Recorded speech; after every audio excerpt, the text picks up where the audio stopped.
Well, it's not either or. Right. It's not either or. But the most effective thing is just do it. And do it the way it feels good for you. We found out in the Grail, there's a whole period we're doing programming for other people. Bored to death, I'm doing something and I am so bored, I couldn't care less, and finally it doesn't have that effect. What has always had the best effect is I'm doing it for myself. And you want to come along for the ride, fine. And then there comes the point, like I said, when you're trying to meet people where they are.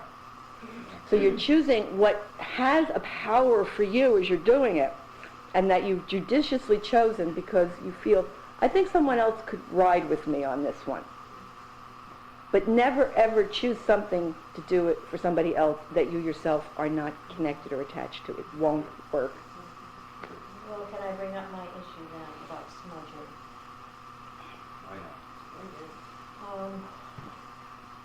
I don't have any opposition to smudging at all, but it is not at all meaningful to me. It's not my tradition. It doesn't come from me. It doesn't evoke anything from me. And I understand the purpose of it, but since it's not of me, it's sort of a waste of energy for me. I will never oppose it. And I would love to see us do something else that is of us. However we can find a common denominator. And Sharon and I have been talking about it, and Sharon came up with, we talked about purification. Well, you want to look at, see, here's the thing. Because we're so poor in our culture at this moment, if you're not part of a religious congregation, we are so poor in terms of being able to meet people at the symbolic, mythical level. And we are a culture that is suffering desperately because of it. We truly are. And physically, because, I mean, the information we have now, you know, we're a whole brain.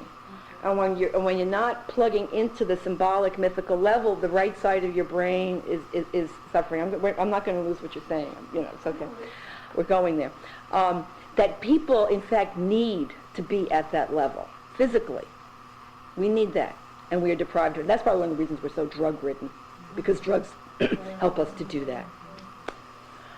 Okay, so we're so poor, and since it's so difficult to be part of an institutional church or to be in diverse communities, if you're just attached to that kind of expression through one tradition, what we're trying to do is create a ritual culture. Okay. What do we have to draw on that we can hold in common? So very often what we do is we draw on other traditions that exist, and we sort of start extracting. Oh, I'll take a little of that, I'll get that from the Native American, maybe I can pull that in from the Judeo-Christian thing. It's like not too, you know, charged, and then we've got the goddess, let's bring some of that stuff in, and let's like sort of cook it all together. And that's basically the state that we're all in. And the problem comes sometimes, you're choosing from another tradition that isn't anything you ever grew up with. And the way symbols take on power is they are somehow embedded in your unconscious as powerful, evocative objects, words, gestures, yeah. But if you're also poor, Right. you don't have them in there. That's the work. But what we might do is discover what we do have in there. But I also feel, and I agree with that too, but I also feel like I too was not familiar with smudging as an example at all. And it doesn't come from my background. And it seemed foreign. A couple of first 4 people that we were started this. And I had to open myself up to explore what this meant to them and why they liked it so much. And I just stood with it a lot of times, and I just said, okay, you know, how can I experience this with more of an openness so that it can open me up? Right. And so, because we are poor, Right. you know, and when and some things, you know, when I go to like a Jewish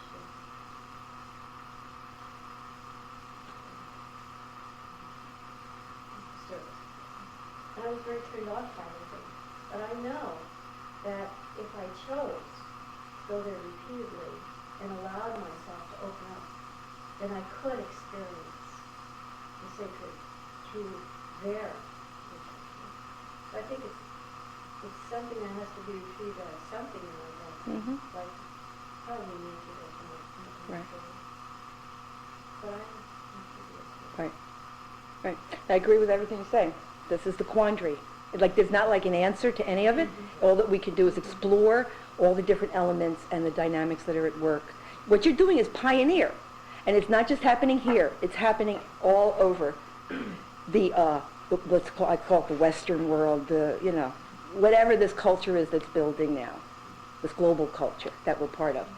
And so it's pioneer work. There is no answer. But all we can do is look at it as we're going along with it. Okay. So the smudging is just up here now as an example of something that provides an opportunity to explore this. Okay. I did not come from smudging.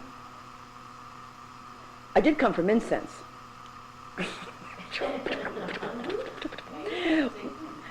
Right? Which had the same purpose. But through enough experience and understanding more deeply about the culture that smudging came from, and been in enough ceremonies and situations where it began to take on meaning for me. And through time, when the smudge comes, I go, I've got my own stick. I do it for myself. I get it. It's in me now. Although I do think it will never be in me in the same way that it is for a Native American person. Because what hooks up for them when they're doing this is a level of purification and a connection with spirit. That it's not just, oh, this is cool, or this is now symbolizing this. It's not happening in here at all. The smell is there, and some energy system goes into action. And so when you're looking at whatever it is you're doing in a ritual, what you want to know is what is this rite? What is this object? What is this action intended for? And what smudging is intended for is purification. So, what is purification? Well, the way I understand purification, and remember, words can be so friggin' charged, because coming from Catholicism, purification says, oh, I'm not clean. I got to get that bad thing out of there. I got to get my sin out. Probably confession was a Catholic way of purifying. Because the thing about ritual, when you really take it seriously, when it's not just, oh, this is nice, this is fun. When you take a ritual seriously, what you're entering into is a time and a space that has a structure and a boundary around it within which something transformative is going to happen. You will, now when it's really working, and this is special, but this is the intention of a ritual, you will not be the same coming out of this experience as you were going into it. That is serious stuff. And the people who are afraid of it have very good reasons to be afraid of it, because if they really go there, are going to get changed. Something is going to happen. The ground is going to shift. So they have very good reasons to be nervous. Because this is not a game, and it's not like a nice way to spend some time with friends. In fact, in ritualizing, what happens is people who are enemies come together in the ritual, and they find the point where they meet. And they go away, and they hate each other, but they know they're connected. And that's how powerful ritual is. It's not about me, person, ego, and you, person, ego, but it's meeting at the point where the personality and the ego dissipates, and you become the one ego, persona of the group, which itself is called to shred its ego and be in relation to the larger other, and to see itself in relation to that. That's what I mean by creating. So in 10 words or less. Teach us that. Point. So That's the point. That's what we might in things first. Right.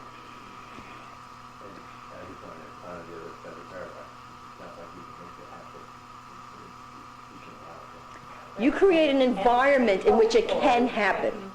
That's all you can do, is to create an environment in which it could happen. And having once been part of a group for almost 2 years that did that in a consistent way, I'm thirsty for that. Good. No, You know- no, hope it gets slaked somewhat. I was a little like, back in the old days, smoking dope. You had to learn how to get high. The first time you smoke pot, you don't know if you're high or not, because you don't know what it feels like to be high. You knew, right? I didn't. It took me time to learn. But once you get there, you just take a couple of tokes and you're high. You know you're high, and you're high there. To know what a ritual is, you have to experience its power, ultimately. And then you say, oh, that's what it is. No, that's what it is. That's what they've been talking about. So that's why once you've got it, once you've experienced it, you get hungry for more. And when you don't have it, there is such a sense of loss and deprivation. Whereas if you've never had that experience, you don't feel any need for it, because you don't know what you're missing. And it's scary. Mm-hmm. And it requires experiencing the idea that you have to get naked with each other on some level. It is the most intimate thing that you can do with people. And that's another reason why people are afraid of it. With good reason. Because you want to know that you trust the people that you're with. Because you are going to become, to really engage in the ritual moment, you will be utterly intimate. And I think in our community, that's where a lot of resistance resides. I think that the exercises that you try to help us with at the new member indoctrination would really backfire. Because Jay Floor had drafted some ideas and exercises to help us in some very, to me, very small, safe way to get naked with each other. And holy smokes, scary. People were so frightened of them, so critical. Right. Well, it can be, let's say, premature. I mean, and not because it was wrong to do it. It's just that clearly the energy wasn't making it possible for that to happen. Right. And that environment, because we have done that same workshop 3 times. 3 times, and it went well. Well, part of it had to do with the space that we're in. We're in the space. It was down in the nursery school. Mm-hmm. Have you been to more than one membership workshop? The other ones went, there was one that we went for. Except for last one. Yeah. Location has a lot to do with it. Space is absolutely critical. Ritual, it's ritual time and ritual space. And your space has to be created in such a way that it allows full presence within the ritual. And it says, this is special. You're marking out a boundary of special, lifted out of ordinary time and space. And there are ways of doing that. Whether it's, an environment that begins, it's all about the neurons getting hooked up, for the automatic response. So you have a space that gets defined, oh, this is the ritual space, and that's all it's used for. That's one way. When you're when your complex is done, you might want to look at where is the heart of the physically of the space, and think in terms of that can become that kind of a space. And so it can be, something can be set aside for ritual, or something can be used for many purposes, but when it's ritual time, there's a way in which it is physically and visibly defined as ritual space that is entered into and exited from. That's good. And do that, but a lot. I belong to a women's group that meets on Tuesday evenings, and we meet in my office, and every time we start, we do the smudging. But outside of that, we also have a centerpiece we bring to it, and sometimes we'll bring different objects or candles to create that energy in that space, purposefully and functionally. That's different from the office. Right. Well, think about a candle. The function that the candle is performing, it's providing a point of focus. Because in a ritual, you want your point of focus. This is the thing that is somehow representing the other that I am in relation to, that is greater than who I am and who we are. I talk about this singular personality and the group personality. So a candle, the fire, for whatever reason, you go back into here, don't know, goes back to it's an archetypal trace of some kind. 400,000 years. Right. I just learned this second. When human beings first got the ability to carry fire, and they would, when the sun set at the end of the day, every group of human beings would start a fire, and people would be drawn by the light and find their way to the campfire for the evening to sit around and talk with each other, tell stories, do ritual, talk about the next day's hunt, Make prayers for the Right. success of that hunt. sing. And whenever we say prayer, remember we're talking about is sending out an energy field, because that's what prayer is. Just to be connected. Yes. Right. And do people take a piece of that fire home with them then? No.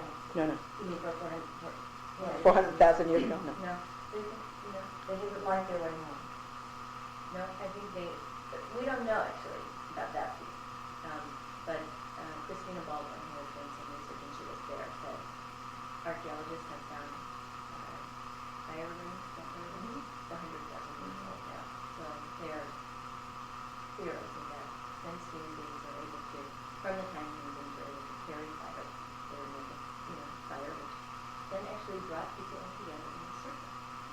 And so there's that archetype of human circle. And it's really in our genes. Yeah. I think that's part of it. Or what Jung called the collective unconscious. Right. Yeah. So that's just a candle, and it's not aligned with any one tradition. It's a universal symbol for us. That's very nice. Thank you to know that, because for whatever reason we know, you light a candle, you put it in the center, it's got an evocative power. Yes, and it becomes a point of focus. And so. We used to, as an opening, instead of touching, we would light a candle We had all these little and candles. bring the candle into the middle Right. And in the community, and we don't have our candles. Right. Burn And what happened? And then one by one each person. Well, it got summer, and it was too hot. and it got too many candles. big because Yeah. we just, I mean, Right. 10 candles is fine, but And 35 instead or so. of reworking the ritual, we dropped it, we lit it. Right. Something So we else. started spongy, didn't we? See, but these are different functions. Yeah. That's why I want to look at what are the functions within a ritual. Now, maybe we can look at the handout now, because we really are talking about the different elements. And also, I'm glad we're getting into this, what are the functions? Because I don't know that a business meeting, part of that function, that's not ritualistic. Absolutely. And I think it's That's tricky right. to combine ritual, That's it's a tricky in my good brain, point. in my heart, to combine ritual space, because I go thinking I'm gonna have an experience of the transcendent, and I leave No, it's a business. No. having had a crummy old business That's a meeting very experience. good point, and maybe one of the things that we need to rethink. I think the purpose, we call it an opening for a reason, and I don't think it's really the purpose to do a ritual that much at that No. point.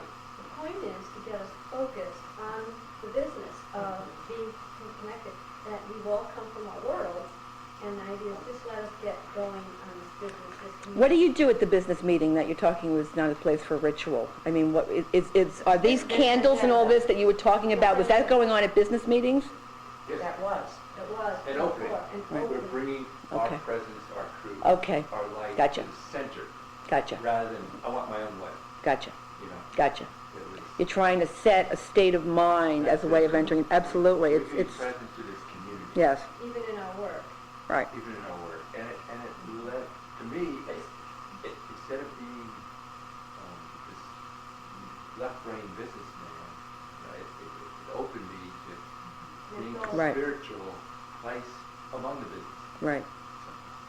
Then a statement that would be meaningful for me as I'm listening to this would be as an opening as we do our check-in, that I would want to say, and what I bring to our business is, and I would say what I'm bringing that day, That's right, we're supposed to. and to the business, and so that we have it very clear, and to the business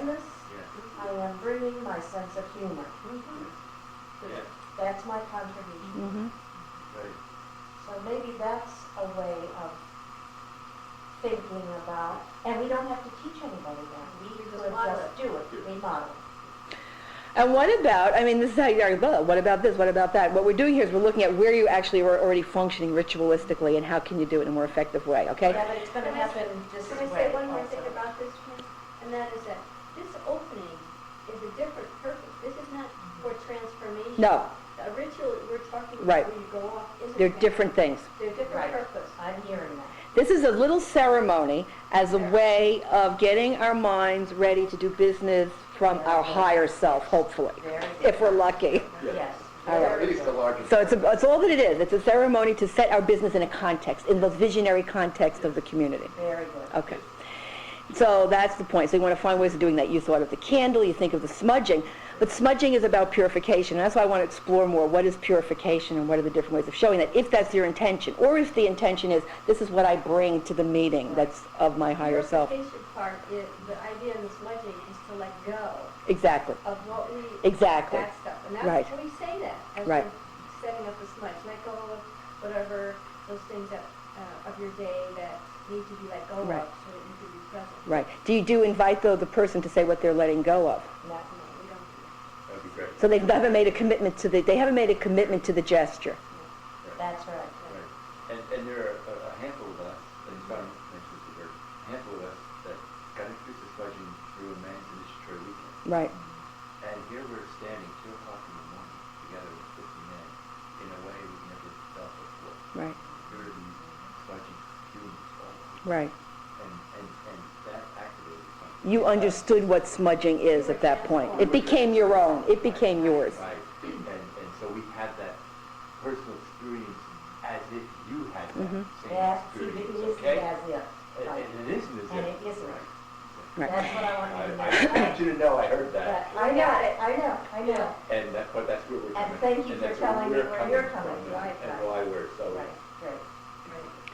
See, when you're because what happens is when you take a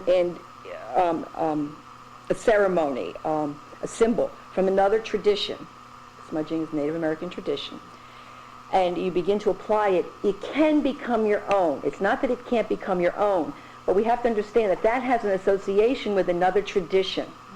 And so somebody who has not experienced it is going to say, this is an Indian thing. I mean, what has this got to do with me? I want to be an Indian. Right. Right. So that even though it can have power for you and it's authentic for you, you can't assume that it's going to evoke the same power in somebody else. And because it comes from another tradition, there can be resistance to it. Yes. Whereas Yes. if you're starting from scratch and you create something that has a symbolism attached to it but doesn't have a charge of being associated with another tradition, then you could perhaps be on another ground where people might be more willing to give it a shot. And through time, it becomes part of your ritual culture. Which doesn't mean you don't have times when you're doing your smudge thing in your cadre, who says, yes, this is working for me. Or someone says, okay, it's working for you, I understand, let me give it a chance. Let me try it a few times. Let me begin to understand what this really means. Because it's existed in a tradition for 3, 4, 5,000 years. There's got to be something to it. When I went to my first Yom Kippur service at the synagogue, and that guy is walking around with the Ark and the Covenant, and they were all the davening and all this stuff is going on Jewish. I don't know what's happening, but this is sacred. This is powerful stuff. And he's going around, and everyone's reaching out with their prayer shawls to touch it. And I backed away. I said, this is too powerful. This is not mine. But I knew it was holy. And it was so holy that I wouldn't even go near it because I was not initiated. In the same way, in the Catholic liturgy, Eucharist is a thing. You must be initiated. There are mysteries. Every tradition has its mysteries. And if you are not an initiate, you don't get to have participation in it. So that when you start extracting things from traditions, the other thing to know is all of those elements exist in the cultural context of mystery. And you're not really getting the whole thing until you follow the path and you begin to understand how this connects to all the other aspects of the culture and the tradition. You know, what happens to me as a result of some of that is it's so like weird, it's so different that my response often is to quickly reject it. It's like I can't relate to the Jewish things or the Catholic things. I immediately just dislike it. So judgment goes up. So I don't give myself an opportunity unless I intentionally work myself to be aware and open myself on my first reaction. And I think that happens in our community, that people just automatically react, and I've Right. done it many times myself without working to allowing it themselves. That's what I'm saying. If you really are, I mean, there are levels of interest here, layers that you want to work with. But if we're talking at the layer of the business meeting, with people who have resistance or fears, and we can respect those and where they're coming from and identify with how that can happen, right? What are the ways to evolve something that is not charged, but that and potentially could become symbolically evocative? You want to look at that. So, and the way you begin to create that and to look at that is think, well, what do I want to accomplish here? And what you said is, what you want to accomplish is, first of all, represent that you're coming from your world out here and all this stuff, and you want to have a way of releasing that, first of all, and then to talk about what can I bring here from my best self to the work at hand, right? So that's your intention. So one of the first things you want to do when you're thinking about what do I do ritualistically, define your purpose or your intention. That's the first thing. And then out of your purpose and your intention, you begin to think of ways that you can symbolically fulfill that intention. That's great. But even a declaration of intention is wonderful. You want people to commit to the intention. For the smudging to happen, see, one of the things about smudging is if you don't own that action and take the smoke in and within yourself allow the unblocking of your channels in such a way that you are being purified, if you're not doing that, you're not doing nothing. That's so good because It's not working. here's one person's body language when we're doing this. Yeah. Okay, I'm not picking on you. They're holding their breath. They hate it. So what are we doing? Right. See, because they're being passive. And this is the thing we always say we hate about ritual. You hate ritual. You hate the traditional rituals because they're formalistic and you're just passive. That's what we hate about it. So here we are very often, and I see it over and over again in New Age and creative ritualizing. We're just formalizing things and we're being passive. So that how do you get somebody to engage and to own the ritual gesture? Verbalizing is a very important way to do that, for sure. Yeah. For sure. And this is a very articulate group. And, you can't force anybody to do it, but you can open up the space, you model it, and invite them. And you might find that little by little, more people will invite. Now, to just say words, it can be done, but it's nice to have something. So that one thought occurred to me was, for example, in the center, candles are great, that's good. Bringing a lot of candles didn't work. We know that. So everybody bringing their candle as a symbolic gesture is not the thing. One candle is good as a point of focus. Yeah. What if you had a basket and you had, when people came into the meeting, they had to pick up a stone. All right, it's not charged. And that in telling their intention and what they're bringing, they bring their stone up to the center and put it in the basket. And I'm choosing stone. What you want to do is you folks are rooted in a place. And so when you pick your symbols, one of the least threatening ways of doing that is to keep your symbolic elements in relation to the actual place where you are. You get the stones from the land. Exactly. That's what you do. You go and you get your stones from the, and you always have the same stones that you work with. Yes. But everybody should pick their stone. Yes, and you let them know what they've got. Well, First is of- you don't have to detail it, but the great idea, are we going to ask everybody to go to the land? Well, I don't know. That's another possibility. Should we ask everyone to go to the land and select a stone to bring into a basket? Or do we, whoever wants to, go to the land and gather stones and bring them to it in the I mean, I don't know what the answer I is. think both, that's why some people might not be able to get there. Well, that's what I'm thinking. We would start maybe with that.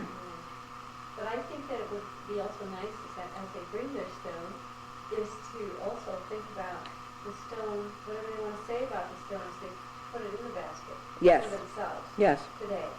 Anything Right. related to themselves or the community. Mhm. So we got, You see that combining, like the opening and the check-in combining? Yes. yes. I want to make a comment about that because the energy in the place that we need to come and know. One of you know, I have this feeling just so bad. I don't know what it is. It's just a terrible energy Yeah. inside that building. And it feels me, I feel sadness for myself because I wouldn't go there.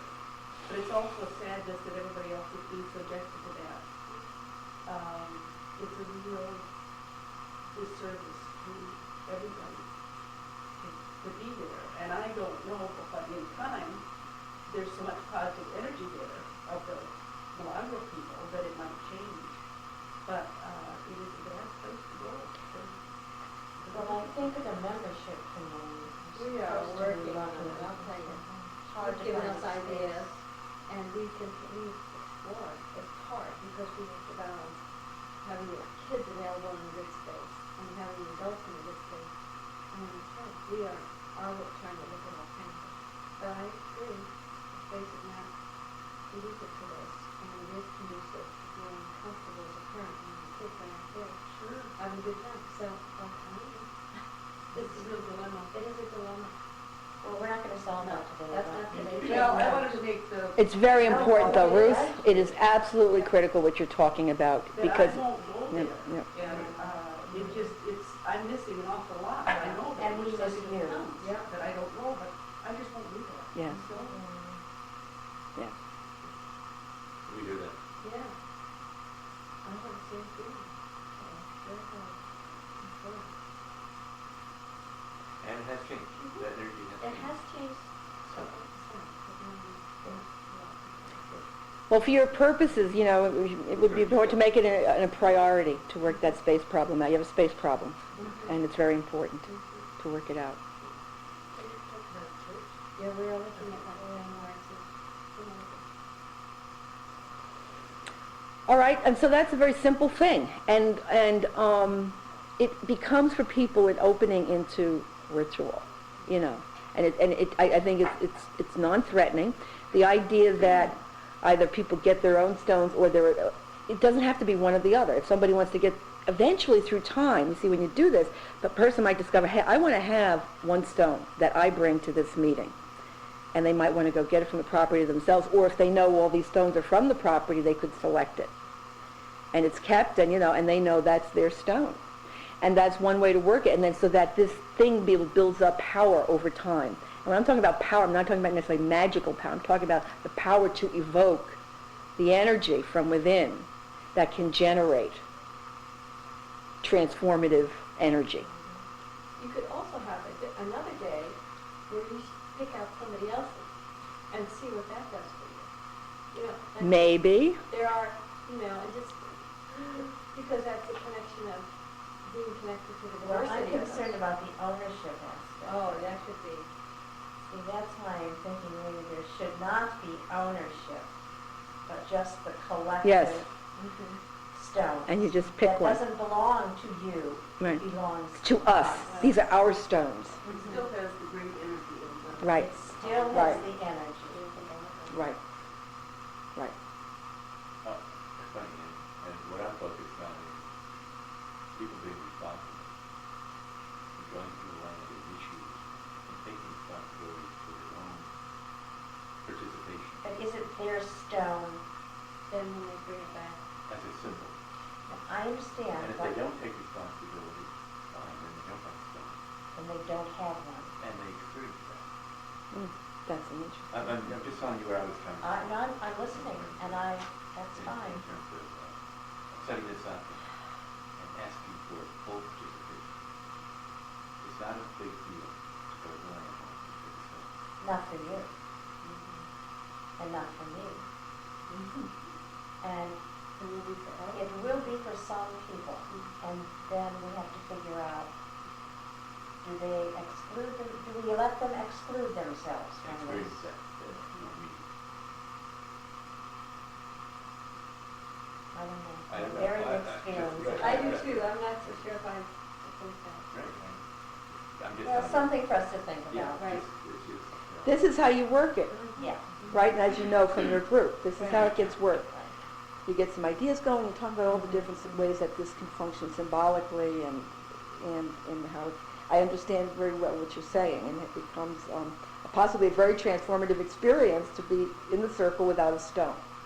And if that's your intention, to make that a priority, and then to say, well, next time we're going to get some and you'll have one too, or not, or just let it be symbolically evident. This person is not fully participating. Right, which is a metaphor for what's happening. I'm afraid of that, though, in a way. Right. Well, we already know that. They We already do know know that. that.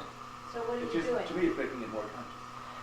Or Or has potential for being divisive also. punishing. Yes. Yeah. It has that See, potential. that's Shaming. Yes. Are you shaming them? Yeah, No, they're I'm shaming not- themselves. Yeah, are they shaming themselves? yes.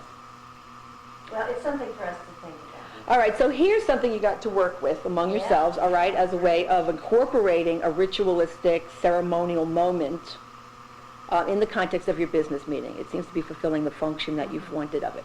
And then to consider also that at the end of the meeting, people can take the stone back out of the basket Yes. and perhaps saying what they want to take away with them from the meeting. And then once again, in exiting, drop it off. Yeah, I like And then that marks I like the that space. a It's lot. not a ritual, but it marks that this is also very special, and we are... It's a ceremony of intention. Yes, exactly. And it's very simple. And it begins to like group pressure, you're in there, okay, but it's not so threatening that it feels offensive and they don't get to draw on it, it violates their integrity or something. I know it's going to happen. And you let them, Yes. and you let them. Oh, of course. And you let them go, and that's how they will notice. That will be noticed. It will somehow perform the function that you're wanting to have happen. They'll notice, I'm not doing this. And I can't blame it on an Indian thing, and I can't blame it on a religion thing. I just don't want to do it. I don't want to share. And then I just don't hopefully want they to will share. come to the process meeting and tell us why they can work with Yes. And a business meeting is important because people's stuff, personal stuff is on the line at a business meeting. So, No. right? So they're going to come to that. And if they're put in a situation and it's in the bylaws, we're going to do this. They cannot object to its presence. And they're going to be at the business meeting because their personal property is involved. This is a way, without coercion visibly, but of gently moving them into at least some level of participation at this level. Ruth, you're very quiet. What do you think? I think the stone thing is marvelous, and I can see some people will be object. But no matter what. You can't please them there's all. some people that- Okay. You can't please them all. And I was thinking also, if there's some people who will forever object. Yeah. I can think of a couple of people that they just never. Why are they in Milagro? I'm surprised too, but So there's a couple that came in and made a footprint that I think. See, that's what I'm saying earlier. You're going to pay for this. Yeah, You will. yeah. And you'll see how it shakes out. But it will have consequences for a long time. Okay. But what happens too is those people often select out. But Yes. they're In the like, past. in the past. And I Right. think they will too, Ken. They might be gone in 2 years. Mhm. They'll come and live with us, and they might decide they're going to move. Or they'll say, oh, These people are too weird for me, man. You got to do the Well, they stone won't thing, even you know. Especially Okay. if we claim our roots. Yeah. As opposed to, because there's a tendency right now. That's right. Right. That's right. No. That's why That's everybody. right. We want to sell those Be houses. pleasing, let's sell those houses, Yeah, gotta sell it. that's right. But whenever you give up, whenever you give up your integrity, Us, not the fear of it. it doesn't work. It doesn't work. Sell those houses, but that's a way of like selling your soul in a way. I mean, if you're not willing to be your soul in the midst of the transaction. And we need to be reminded of We do. The houses will get sold. They will.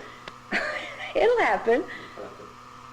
And the more you send out that energy, see, then you get together to do ritualizing of a serious kind to help fulfill your intentions in the world, including creating this community that you hold, at a spiritual level. And so your rituals among yourselves, and you invite others to it, can be for purposes like, we have another unit we have to sell. Let's get together and create a ceremony to help put that energy out into the world. You have to write that down if you didn't do it. is ritual to fulfill your intention. Your tape just clicked. Oh, What you're going. no, it's going. I'm going. Oh, okay. I just think that's good. Ritual to fulfill your intention. Yeah. So, I mean, clearly there are rituals that can just be around the seasons, and you have your cycle of the year, but beyond that, there are moments in the life of the community that will ask for this kind of energy. And so you bring ritual as a way of resolving questions, issues, crises, problems. And use that energy amongst yourselves and invite others to join you in that and see who comes along for the ride. Whether or not they come along, though, that energy is going to be released through your intention into the community, and trust that. It's about your faith and your ability to believe in this power. And the more you engage in it, the more you can begin to experience that this is real. This is not just something I'm thinking about, but it's something that's actually occurring at some deep level of mystery that I am not in control of, but that I am willing to risk the possibility of truth here, because we can never really know for sure. But there are moments when you have that experience, you say, this is real, and you can't explain it, you can't prove it, but you know it's real. And the more you develop your rituals in relationship to who you are, truly, as people, the more powerful they will become. And so it's going to depend a lot on, as you're developing your symbolic systems, like we just saw today, you know what smudging is, you love it, it does something for you, okay? Doesn't do it for her. And so you're creating a ritual together, and you're going to have to work that out in some way. And it can work out differently at different times. Just because she says, now it's not doing it for me, but she's got a stone thing going now, and that's okay. Maybe, and she might be willing someday to say, okay, well, we can do that. But then I would really like us to do this thing that really has a certain power for me. I'm not talking about you personally. I'm talking about this as a dynamic that can keep emerging. It's going to rely on people's honesty with each other about what's working and exploring together, with the understanding that it's okay to take from other traditions, but don't count on it to have the power effectiveness that it has in the context of that tradition, that really you're creating your own ritual culture based upon what's existed and things that you are going to discover. And the more you keep the things that you use and the things that you say and the objects that you create together rooted in the place where you are, the more evocative and authentic it will be. And then the other thing I spoke about before is having good taste, choosing artfully the things that you bring into your ritual space. And it's hard when you're collaborating to keep it clean, because one of the things about collaboration is inclusivity, right? But one of the things about a powerful ritual is that it's clean. It's like a poem, like a good poem. One thing connects to the other, and it needs to be edited. It needs to have a flow. It needs to work as a whole. Otherwise, what you've got is a collage, like a crazy quilt, and that's okay, and you can try that out and see what happens. Try it out. But I think you will discover that through time, as you become more skilled in the art of ritual and working together as a ritual group, that you will get better at editing yourselves. And you'll understand. Because it's like, if you've got a flow going in terms of fulfilling your intention for the ritual, right? And you've got a certain flow going with that.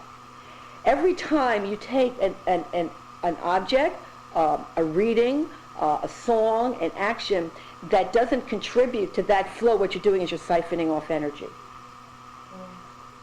You're off on a tangent. You're sucking the energy out of the flow that is moving in a direction on a particular intention and purpose and theme that's getting developed along the way. So you want your elements to be contributing to that in a way that is polished and fine. Now it takes time to do that. Takes time to do, but it's an art. Ritual is an art. That's the point. And you become and you are practitioners of an art. And so you learn through time and experience how to practice it more effectively. And so you want to learn the ways to keep it clean and keep it smooth and not just hodgepodge. And less is more. It doesn't take a lot to make a powerful ritual. It really doesn't take a lot. And in the interest of inclusivity, often one way that you resolve a collaborative ritual is, well, she wants that, and you want that, and you want that, so let's just do it all together. You can try that. It's okay. But ultimately, I think it's not as effective as really beginning to understand how the elements really are working together and not just there because my ego thinks that it should be there. But that is the difficulty. Yes, it's very difficult. Because what you may bring into this collective ritual may mean nothing to me and have great meaning for you, and there is ego involved. Because if Right. I were to say, I don't think what's your piece, I think the piece you want to contribute, I don't see it fitting into this Right. thing about whatever today, you may get hurt. Questions about ritual. And what do you do in a collaborative process? This is the line always walking. How do you have a collaborative process and at the same time have leadership? Because eventually, someone has to be in charge of something, really. And it's going to happen, as I said, if you don't do it formally, it's going to happen informally. And one of the ways to resolve it in relation to ritual is, yes, you can do it collaboratively, and let's do our happening. That's a happening. We'll have a piece of this, and a piece of that, and a piece of that, and a piece of that, and see where it takes us, and have fun, and that's fine. It truly is, and in fact, you might have a profound experience. I have no idea. Because the spirit could be moving in such a way, like I say, ultimately, there are no guarantees, no matter what you do with a ritual, that it's going to have the effect that you're intending, right? It's grace. It's.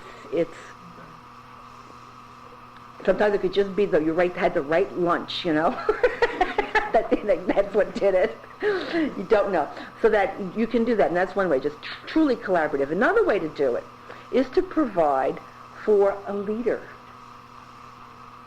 If you don't like the word, another word. But somebody who ultimately is the final decision maker in relation to what will happen at this particular ritual, not at every ritual. At any given ritual, you might decide that maybe not the whole group, but maybe one person or two people maybe will work together. Like in the Grail, we've done rituals where you have a little group of 2, 3. And sometimes one person will just take it based upon input from the group about what they would like to have happen and some of the elements that they might like to see. But that finally it comes down to, because to carry a work of art through needs a certain vision to keep it in a flow. And the group vision can function sometimes very well. Very often it doesn't, until you're really in sync with each other, which could happen, it gets harder. So if you turn the ritual over to a person or persons, and go with it, and they're working with they know who they're working with, they've heard what you'd like to have happen, and let that person present it. And then another time, somebody else does it.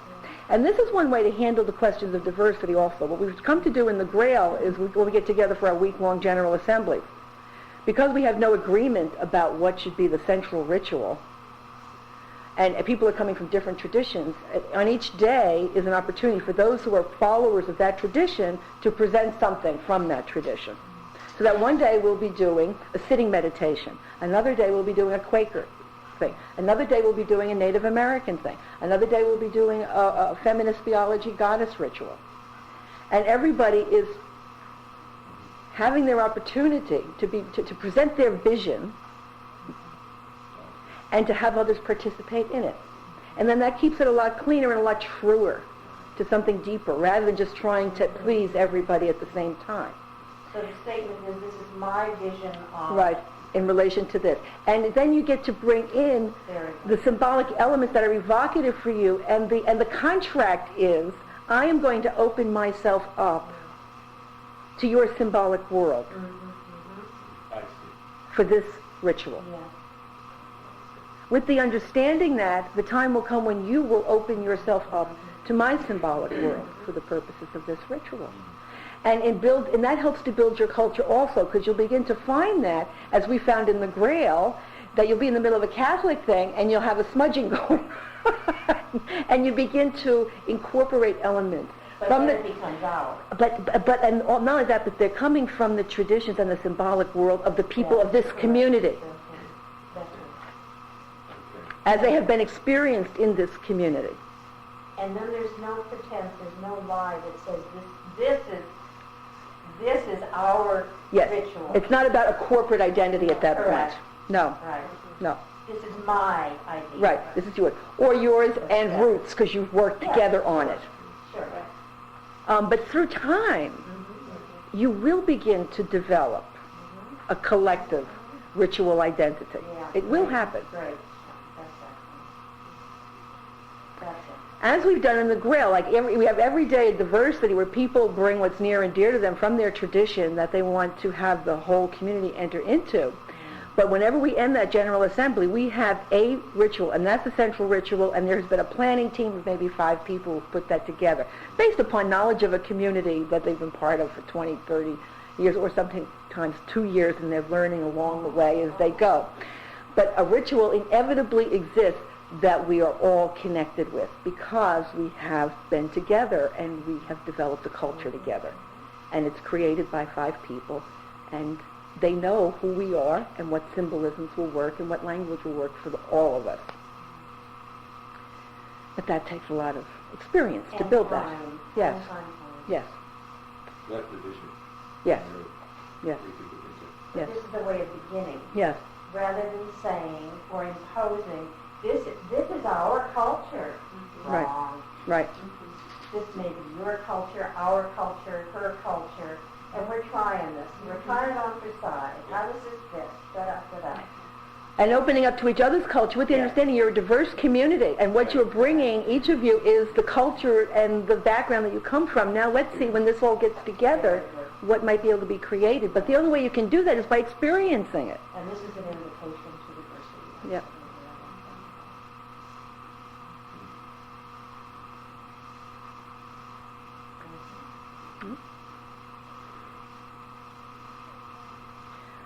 So I think that has begun to address some of the questions that you had. I mean, just to tell you now what this is about, because you might want to refer to it.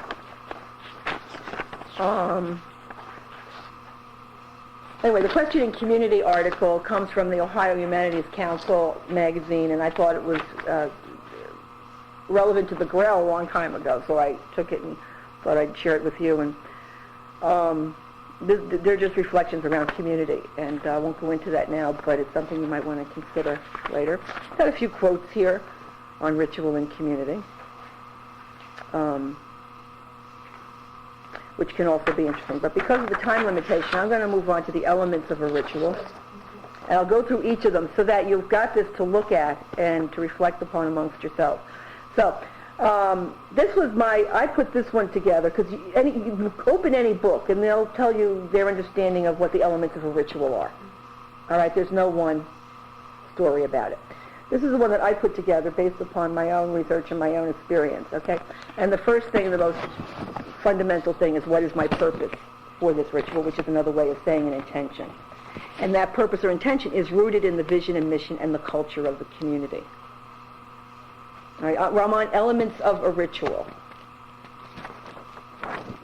The long form. I've also got a simplified form here. That's somebody else's that I put in. And we'll look at that also. And I think you're beginning to understand that was an example. We have a business meeting. This is what we want the ceremony to accomplish. That's the purpose. Okay? So that's what purpose is. So every time you're going to do it, you want to identify that purpose. And you do make a plan for it. We're making a plan, and who does what when. That whole thing. Do we go out and we get the stones, or do they have to get the stones? That's all part of the plan, all right? And then you're going to decide what are the baskets, what are the receivers, and what are the logistics. Every ritual's got its logistics going on. Okay. You give time to prepare for it, and the preparation is working at 2 levels. One is the actual doing of the ritual. What will we do? When will we do it? How do we get the papers together, the rocks together, whatever? preparing for the ritual action. But the part that often gets left out is, how do I prepare for being present in this ritual? And one of the things about purification or confession or other things from other traditions is that those are ways of preparing for the ritual. Now, that's in an ideal universe, and that's in the universe in which those who are going to go deeply into ritual will begin to dwell. In general, you're lucky if you get them into it, let alone be prepared for it. We understand that. But as you're working amongst yourselves, is to have an understanding that in traditional cultures of ritual, you don't just walk into it. You've somehow prepared yourself for the possibility of the ground to shift while you're in the midst of it.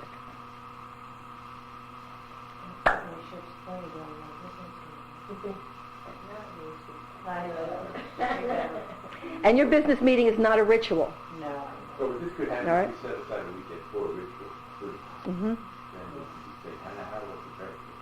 Absolutely. Actually, when the ritual group, the ones who were pulling the ritual together, the core team, the planning team, we would meet before the ritual began to do our own, to do this, to prepare ourselves, to conduct this, and do it. Exactly. Conduits, even. Right. Because, well, that's an element further down, so I'll get there. The different roles of the people within the ritual. But we get so caught up in a task orientation often that we forget to make ourselves ready to already be developing the spirit of the ritual as we are planning it and preparing it. Because the ritual isn't just a series of actions, it's a spirit that's wanting to be evoked. And we make ourselves ready to be vehicles for that spirit by the way in which we prepare.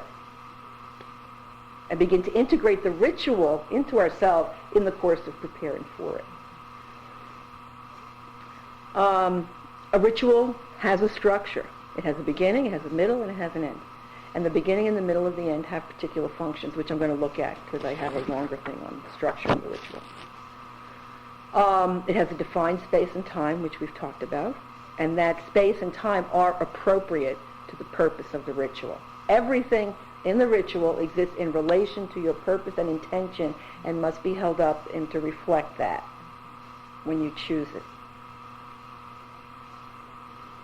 It has a symbolic focus, which we talked about. Whenever you're wanting to engage at that level of the mind and the spirit, there's something that you can focus on. The mandala is an example of that. A crucifix has been an example of that. A cup can be that. Whatever it is, just understand what it's doing is it's a way of focusing the attention of the mind to create an altered state of consciousness.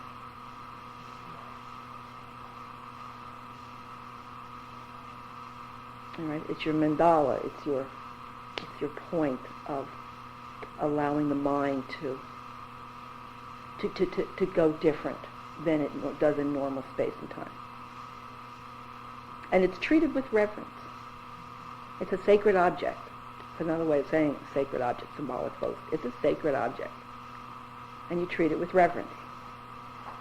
In the ritual and outside of the ritual also.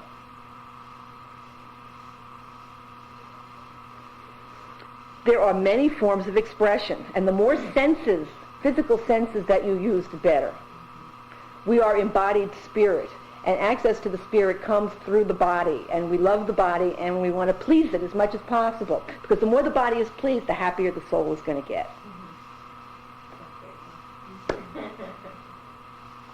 So you want to bring in as many... Not Catholic, though, here. So not Catholic. Except think about the liturgy. No, not really. Think about the liturgy. All right, think of the senses that were being evoked there. Okay, there was the sense of smell with the incense, the wine and the bread and the wafer, Sound. and the Gregorian, you have the chant going, you know. What they verbalize. Forget the doctrine. Forget the content. All I'm talking about is appealing to the senses. The pomposity of it all was sensually alive. Yes, Is the thing. that's the thing that It was appealing to the sense, and that's one of the reasons it has been so powerful. So we need to think about it. And that's why the dogma and the content can get in so good, because they've opened all your senses and Right. and they get in there and twist you.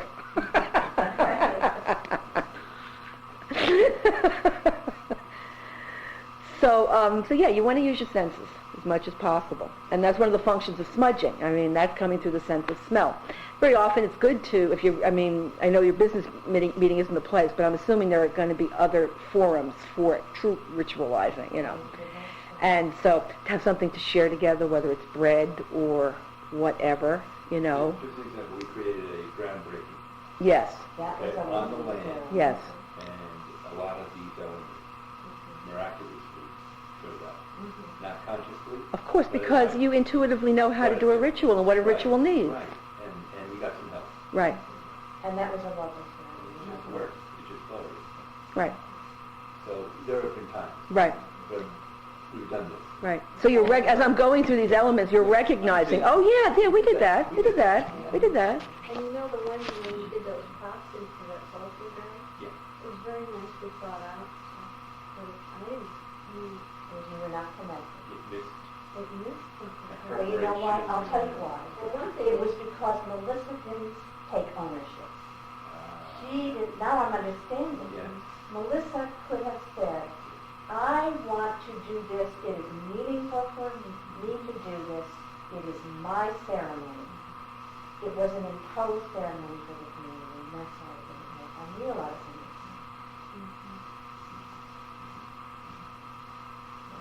Mhm.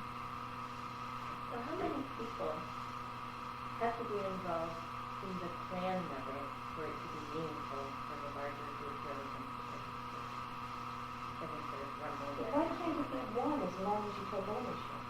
I don't know, and with that. I know. We're going to, if you can hold off on that for just a second, because in the area when we talk about preparation of a ritual, I bring in about that. Okay? All right, so the forms of expression. I said use all your senses, and, you know, that includes you want to have some words, you want to have some music, you want to have some movement or gesture. Gesture is a form of movement. You know, use as much of the body as possible. And the things that you choose well. Choose carefully, choose artfully. Should have a certain quality. And that quality sometimes can be impinged upon and held back by your insistence on getting your message across. And like all good art is finally has its first alliance with mystery, then with a message that you got to get across. Because when what you're invested is getting your message across, which is different than intention. Message is different than intention. Message says, there's only one way to fulfill this intention, and this is it, and I know it. And I'm going to get you, and I'm going to do a reading that's going to prove to you that I'm right about how we can fulfill this intention. So that preparing the ritual really asks us to be spiritually present in a very large way. And the larger we are present spiritually to the intention for the ritual, the more effective it will finally be for others. Because the more we're closed off and attached to our one way of looking at how something should be done, the more we're excluding the possibility for bringing others in. It's a dialectic. It's a dialectic between my understanding and perception of reality and allowing for the possibility of mystery and constantly going back and forth between those things in the planning. So that when you're choosing your elements, let it be as open as possible, and suggestive and evocative as possible. That is, it can communicate your message, but not only. It's like good poetry. Any good art evokes various responses, so that people coming to it can see a number. When you read a good poem, you see a good work of art. I might see something and you might see something and say, that's fabulous. We might not be resonating off the same thing. And that's okay. Because the purpose of a ritual isn't, unless you're having a ritual for the purpose of a political rally. I mean, there is a place for ritual in political rallies, but a ritual in the interest of building diverse community has to allow for the presence of that diversity and be as inclusive as possible, not in violation of your own integrity or intention, but through the use of art as in its evocative and broadest sense.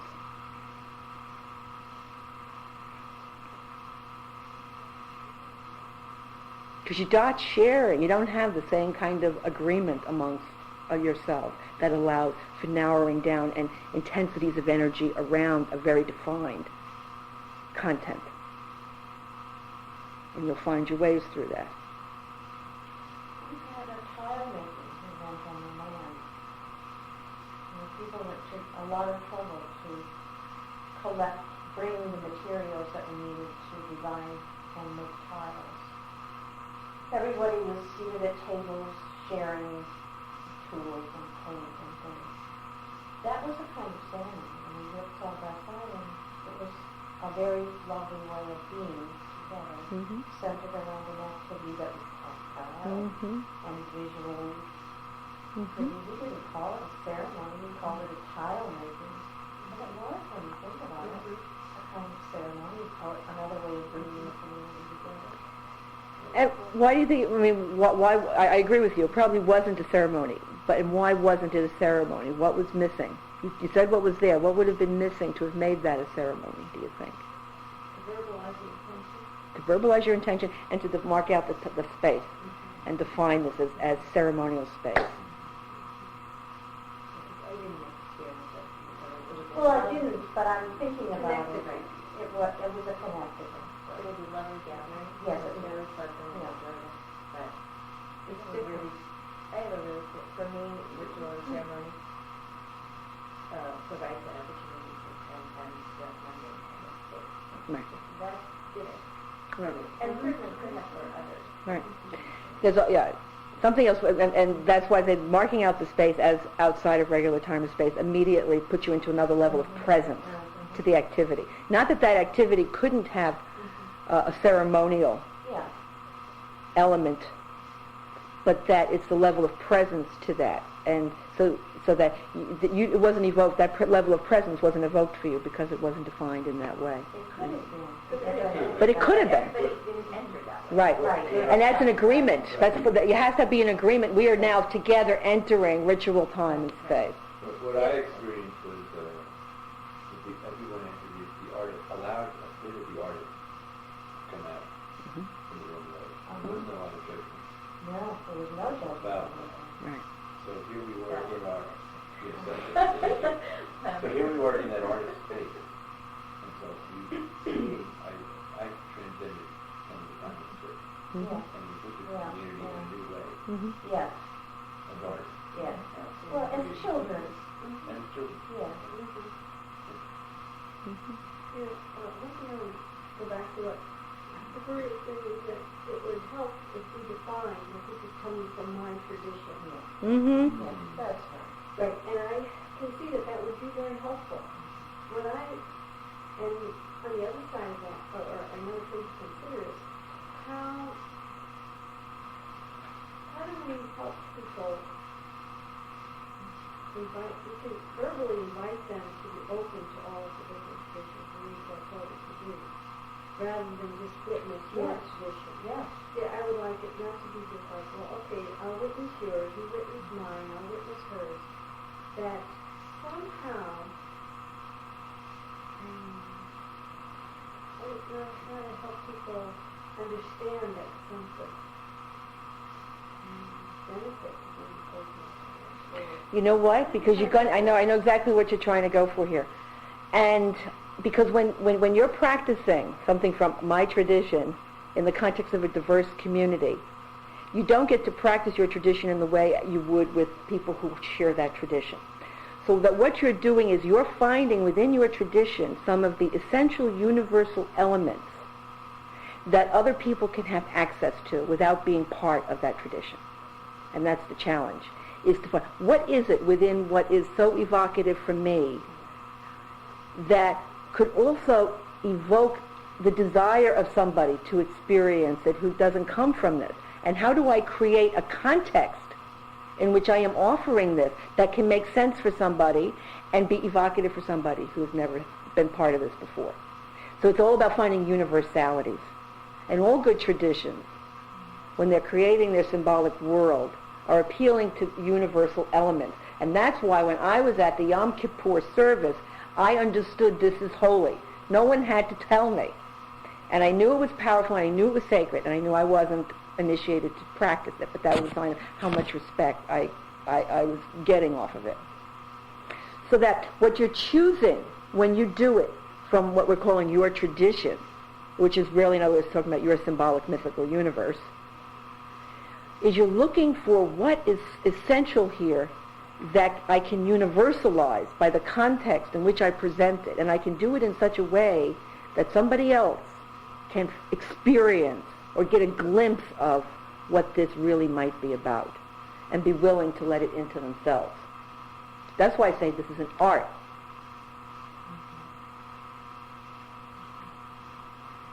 Does that answer it?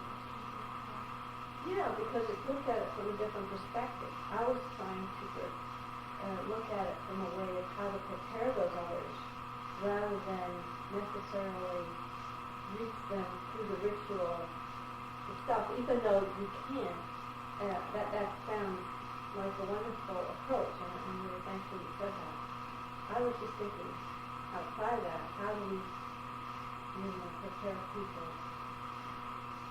themselves before they even enter the ritual? Even within the ritual, I mean, all rituals have a formal welcoming.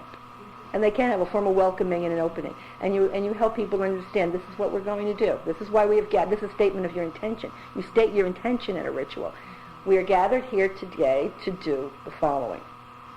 And as we do this, such and such is going to happen. And we are going to do this, and we are going to do that. And this is what will be expected from you, and this is what you're going to be offered. And within that, if there's something that you think needs to be explained at the intellectual level, that's your moment to do it. Not to get off, you don't want to get people off too heavy into that part of the brain, but you want to satisfy. You got to address the whole person. You got to address the whole person. So you got to satisfy the intellect at some level. The rational has to be satisfied in order that the person will be willing to suspend their rational mind. And the way they're going to be willing to suspend it is if they've been satisfied that this is a situation in which I will be safe and it's trustworthy, and I can therefore abandon the judging mind. But then finally, for it to work, it's going to be because you have given it a context that is accessible for people and isn't threatening their ideological universe. Because, as we know, and it's true for every religion, the thing that turns you off is the dogma. Because the dogma is creating a story about the world that I don't want to participate in. And finally, the power of religion is way beyond the story about the world or the dogma or the doctrine that gets imposed over the symbolic mythical universe that they've created. That's the weakest part of every tradition, and the least important part, because ultimately what holds people to a tradition is the symbolic world that they've become attached to. And so what you want to find within what you're presenting is the symbolic world that communicates the larger significance, the universal significance in relation to the human condition and reality with a capital R, that goes beyond any story about what life is, what's good, what's bad, what's right, what's wrong, as noble as it may be. And that may be about the earth. But you can talk from now until the apocalypse about how important it is to love the earth. But if you do not create an experience which people are experiencing love for the earth, it won't happen. So that your job as a ritualist is to create a context and an environment people will feel love for the earth and not be told that's the way it should be.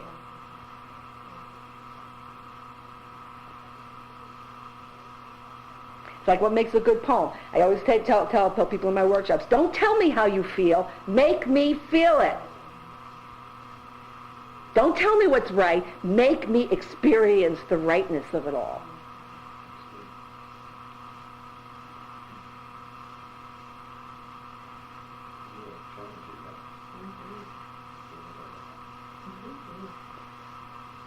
And for this I could get worse. Go ahead. You might have to pay others to do it. You get your share.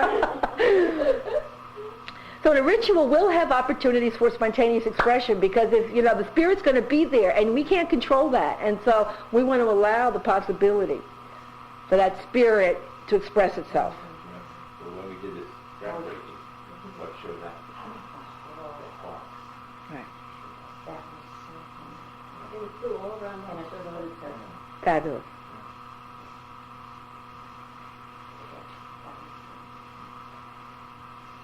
Wayne Green just slipped out of my head. Spirituals, the rituals that came on Yes. Easter. Yes. Dana.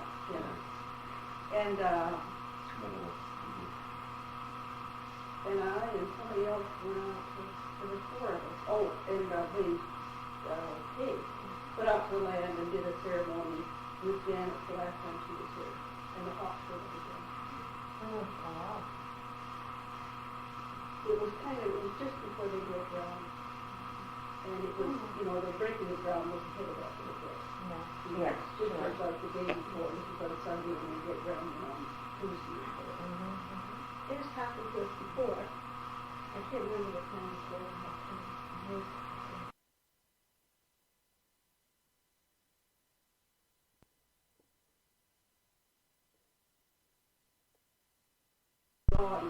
On superimposing bird over our right, Yeah. Mm-hmm. and the heart of that bird is a circle right in the center of the kind of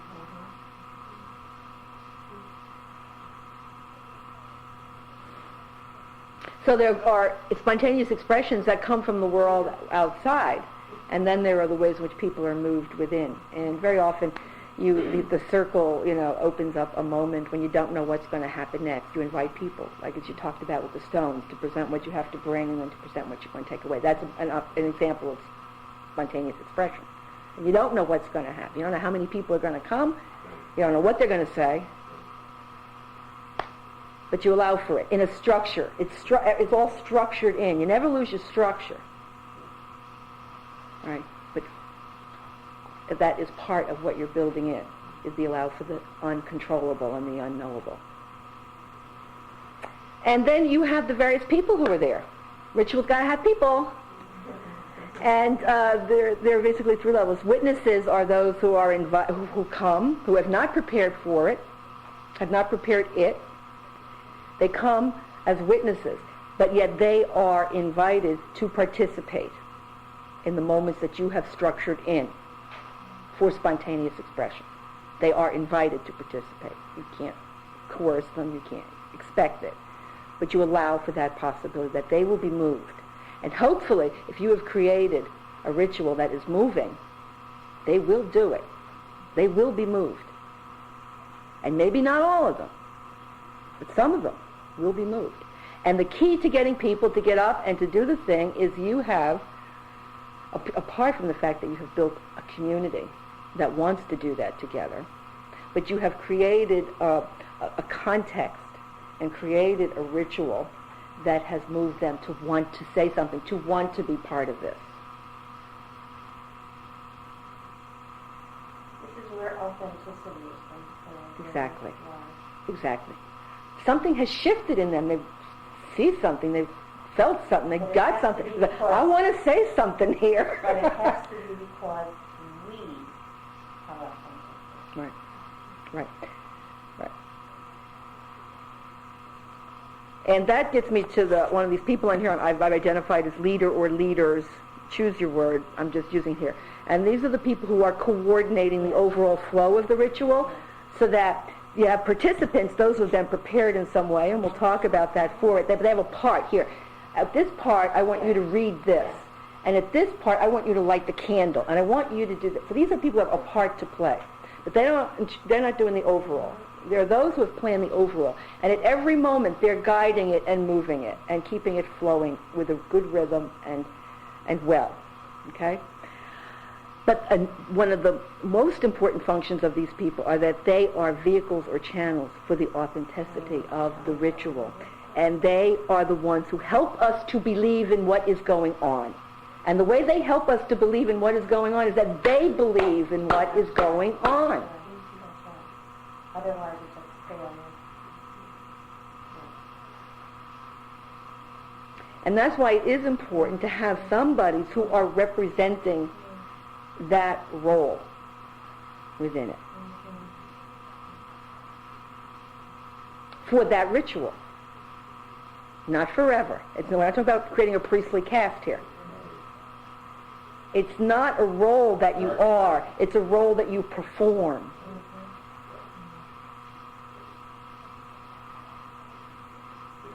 And you are empowered by the community to play that role for that ritual.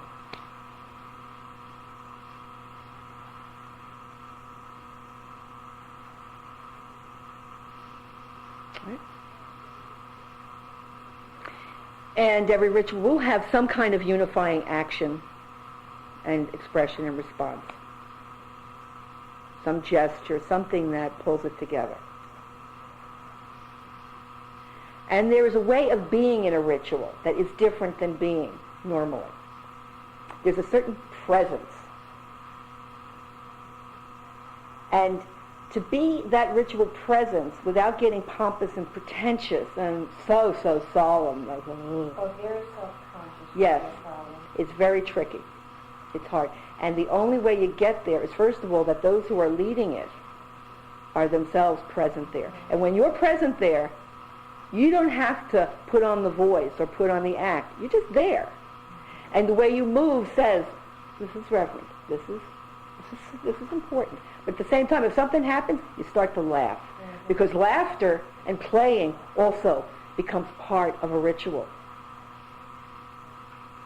Because it's an authentic response to the spirit moving within the group. And so what you're being present to is the presence of the spirit as it is moving through the community and manifesting from it. And there's a spirit of reverence about that. So that if somebody comes up to light a candle, you can get up and go like this. You do that, and I've seen that. That's not how you light a candle in a ritual. Right? And it's not, then you get people put on there. When that's happening, that's okay. I mean, it's not perfect, man. We're finding it. And there are just those moments of grace when it's all moving right. And that's a gift. Don't count on it. But you start with an attitude. You start with an attitude, right? And one lights the candle. I love this. We are people. We are people. And you light it with a sense of reverence. Who you are and why you are. And the significance and the meaning of it. And that's the way in which a leader or a candle lights. You ask someone to light the candle so that your role as a leader is also to choose good casting. You want to choose somebody who's going to know how to light the candle. Now, children are often wonderful to incorporate into rituals. Don't assume, let's not assume there are roles that children can play inside the ritual. It can be so touching and so lovely.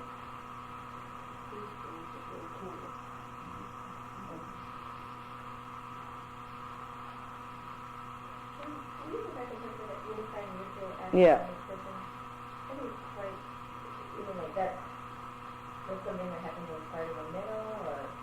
Yes. Or that's part of a middle. all of it? Yeah, well, we were talking about a unifying ritual action in terms of the business meeting. Mm-hmm. Okay, but that's not a complete ritual. In a complete ritual, it will often happen in the middle. And I'm going to be looking at the structure, and so we'll talk about it more there. After Yeah. And then repetition and tradition is another element. Okay? That is, when you've got something and you feel it's working, use it again. Mm-hmm. Sure. Use it again. In this way, you begin to create a tradition.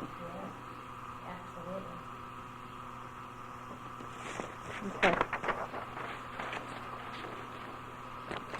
Now, there are any number of ways of structuring a ritual, okay?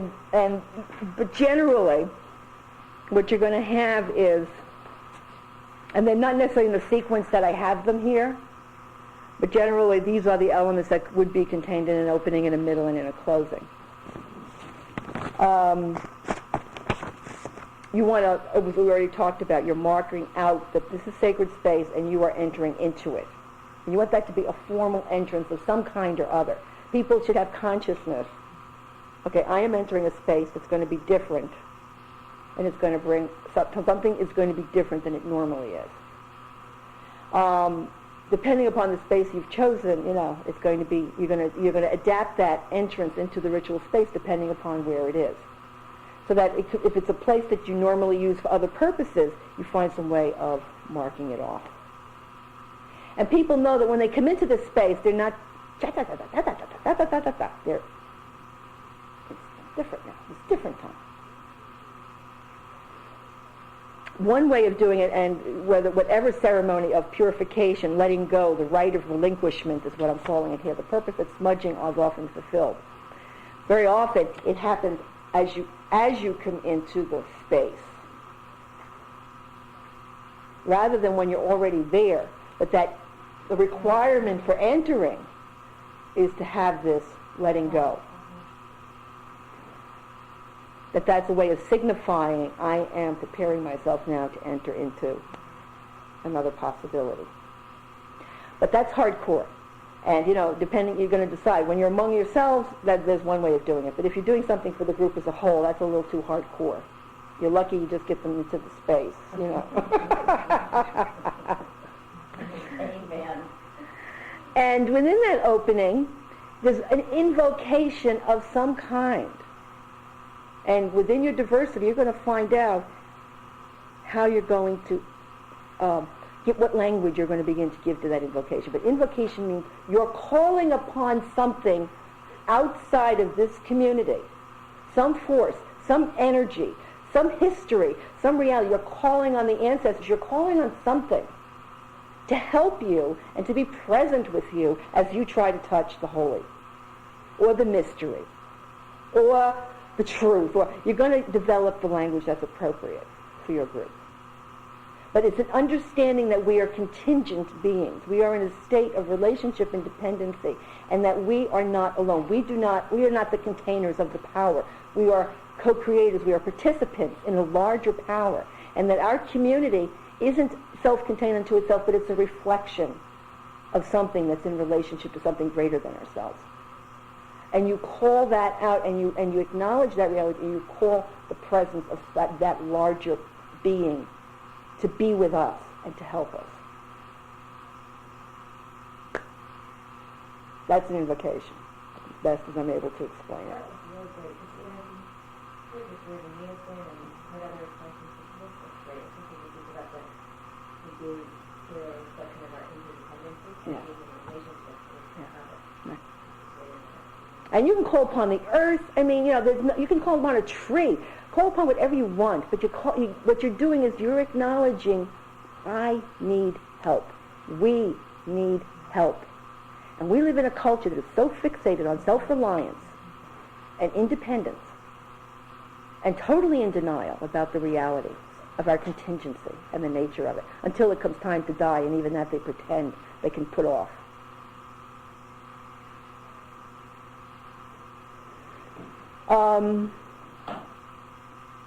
And then we talked before about the stating of intention. The other thing is we have gathered together for the following purpose. As I said, this is not necessarily the sequence, but these are elements. And what you're doing in your opening is you're beginning to create an energy field that welcomes people into the ritual experience and tells them, this is what you can expect to happen, this is why we're here. You satisfy the intellect, and you begin to make the heart ready to receive.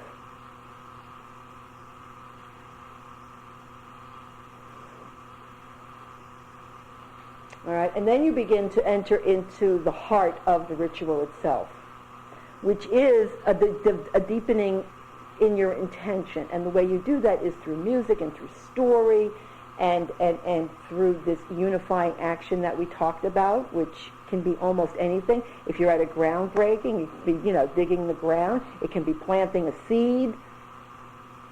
It depends on what you're trying to accomplish and what you want to symbolize.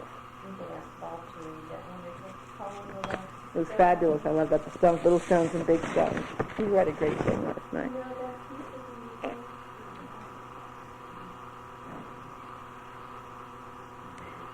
But your unifying action will depend on why have you gathered together. And so you choose symbols and you allow for spontaneous expression in relation to that. But you build people up to that. That's why it's a middle. What you've done is you've given story, you've given music, you've given movement, you've got the heart a little light and wanting to have an experience of this vision that you are developing through the ritual, and this possibility that you're developing through the ritual. And so your unifying action will often come after that preparation. And then you will ask people, let's plant the seed for the purpose that have been developed already before the action is called for. And hopefully they're ready, and they will participate. And in closing, it's often good to say thank you, since you've called on something for help. Say thank you for being with us and for helping us to be together in this way. And you send people forth, and that sending forth isn't just sending the people forth, but sending the energy out. You acknowledge, we have generated an energy field here, and we want to send this out into the world. And you can identify where you're sending this energy out. Robert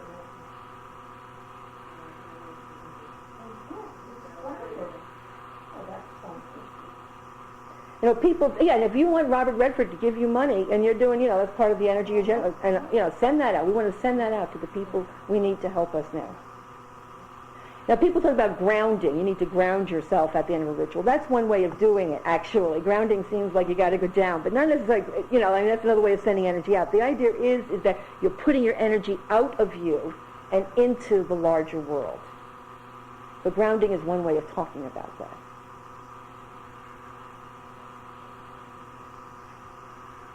And there's a way of formally marking the end of ritual time and marking the end of this ritual space, either because you leave it or because whatever marked it as ritual space, or you exit from it, or you change it in some way. So it says, okay, it's over. And in doing this, what's very important in a ritual is pace and is rhythm. And you have pauses. You allow silence. You allow time for people to absorb things and to reflect. And if you make an invitation to do your unifying action and nothing is happening right away, relax. It's okay. And you'll always be prepared that those of you who are part of the planning or participants, they're ready to go. But you don't have to jump right away. You want to allow people, it's almost like a meditation, to make themselves ready.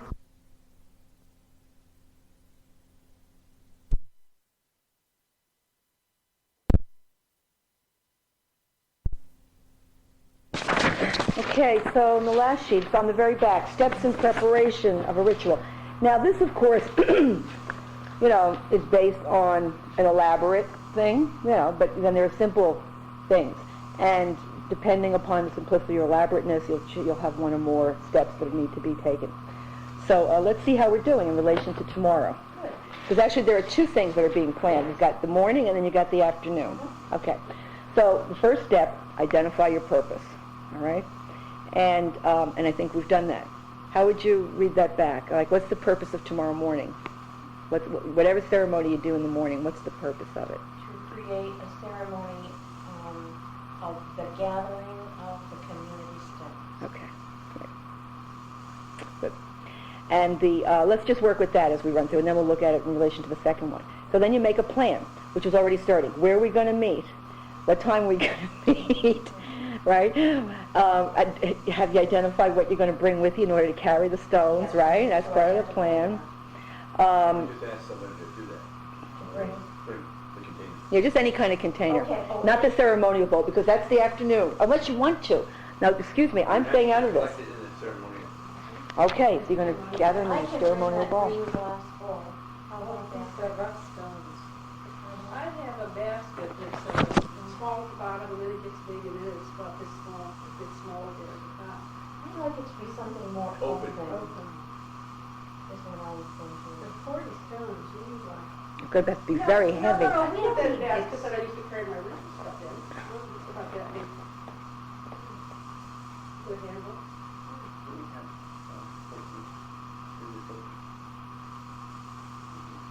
Small.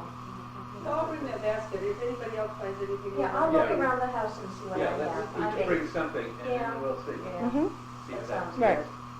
good. Okay. And you made a plan in terms of calling people, right? You already said that, how you're Yes. going to communicate with Yes. others about Yes. this. You've chosen the place and the time, that's the announcement part, right? A list collaborators and active participants in the So it's ritual. just us this time. Right. And then you create your ritual structure, that is, choose to create a symbolic focus, which I think we're talking about already in terms of this. The symbolic focus I thought was the bowl for the stones. Yes. But- For tomorrow morning, we're gonna go out to the place in the land where there's Right. a circle, spiritual circle. Right. We'll gather around that. And we'll gather there, Right, and then we can set whatever the vessel is in the Right. center. right. And then what? Would you do it over me? I would like to read that poem at some point, Okay, that Rumi poem. good, good. Right. And we can maybe state our intention. We're here today to gather community stones to be used in preparation for centering for our business meetings, whatever we Would you do that? Yes, I'll do the poem. yes, You do that? yes, I will. And we need some kind of invocation. We need to ask the spirits of the land. Yes, To help us yes. find stones with you. Very good. Nice. Will you do that? Yeah. Very She's a good. natural. Yeah, very Ask the good. guy in the brown suit to show up. Or you can use another A quote. different colored suit. So this is the beginning where we're getting together Yes. before we go get the stones. Yes, correct. Okay, and then I would like to suggest that we each bring our own little thing to go container. collect stones. Yes. Okay. And then as we come back with our little stash, that we put them in a way into the larger one, which one's purpose and needed. That I contribute these These stones stones are are the community. very good. On behalf of the community, Yes. And who I dedicate these Right. stones to us, whatever, To our future To our- purpose and growth or something. and to our respect for the land. So who will do that? You guys do that. That. Well, I was thinking, You'll begin it. okay, because I was thinking each one of us could say something with our own little stash. Right, I'm having us come back to a circle. Right. Okay, yes. We each have our And we little, each will say what our and intention you'll is. model it, we'll each say it, Okay, and we'll put it in there. okay. And you're included in this? Mhm. Okay. Great. And then some kind of closing. Right. Now, what you might want to do, and I would suggest, you have, take some notes. But I think you want to have one version that you've all seen and agreed to, because what can happen is you're saying something that you think is going to happen, but you're not quite, you know what I'm saying? If we could, like right now, just have somebody who's writing down what's going to happen and who's going to do it, and then read that back by the time it's Okay, over. by the time First we're done. we gather around the circle. Yes. Each bringing a small vessel and perhaps one for consideration as a larger vessel. Or is there no perhaps in there? We should bring Yeah, we- something. But we don't all have to bring a big one. Yeah, Two we'll or get- three. Two or three of us are gonna be in. Okay, that's okay. Those who have will. I just have a vision. And Tim is gonna read the poem, Yes. and But then, before that, No, there has to be a statement. I will say a statement of intentionality of our why reality. don't we do that first, Okay. and then I'll do the poem.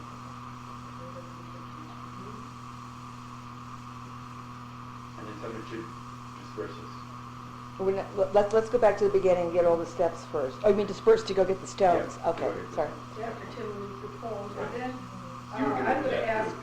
ask Right. the spirits of the land. Good. And would you ask us to remain in silence, something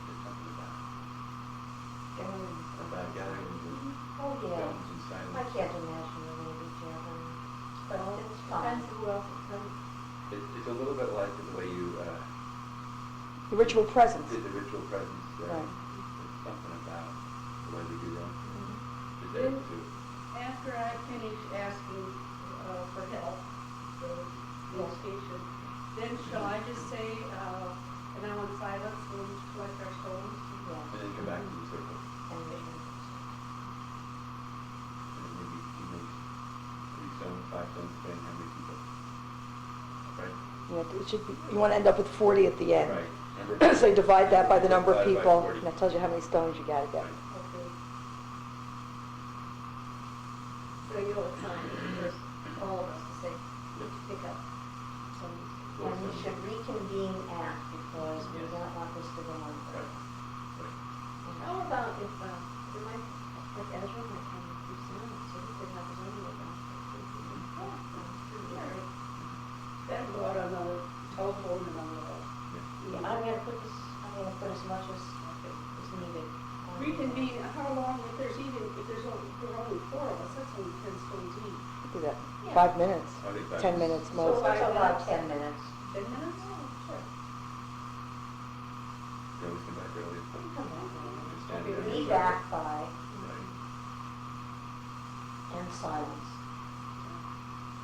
And then, when we get back, Dave is going to, in the circle, we'll all stand in the circle, and then you're going to, contribute to the large entry, and say something. Right. But do we want that to be ritual? Do we each want to say in the same pattern, I contribute these stones, Or whatever you want to say. whatever. We don't want to devise a format of But saying. Dave is going to say it first, and she'll kind of model something. Yeah. Okay, well, that's what I'm asking. There So should we'll be- follow her I think pattern. it should be a kind of format. That's a ritual. I offer these stones. Stones. And not follow her, so that we have to. Very good, we'll get the We'll momentum going. momentum going. Right. And then,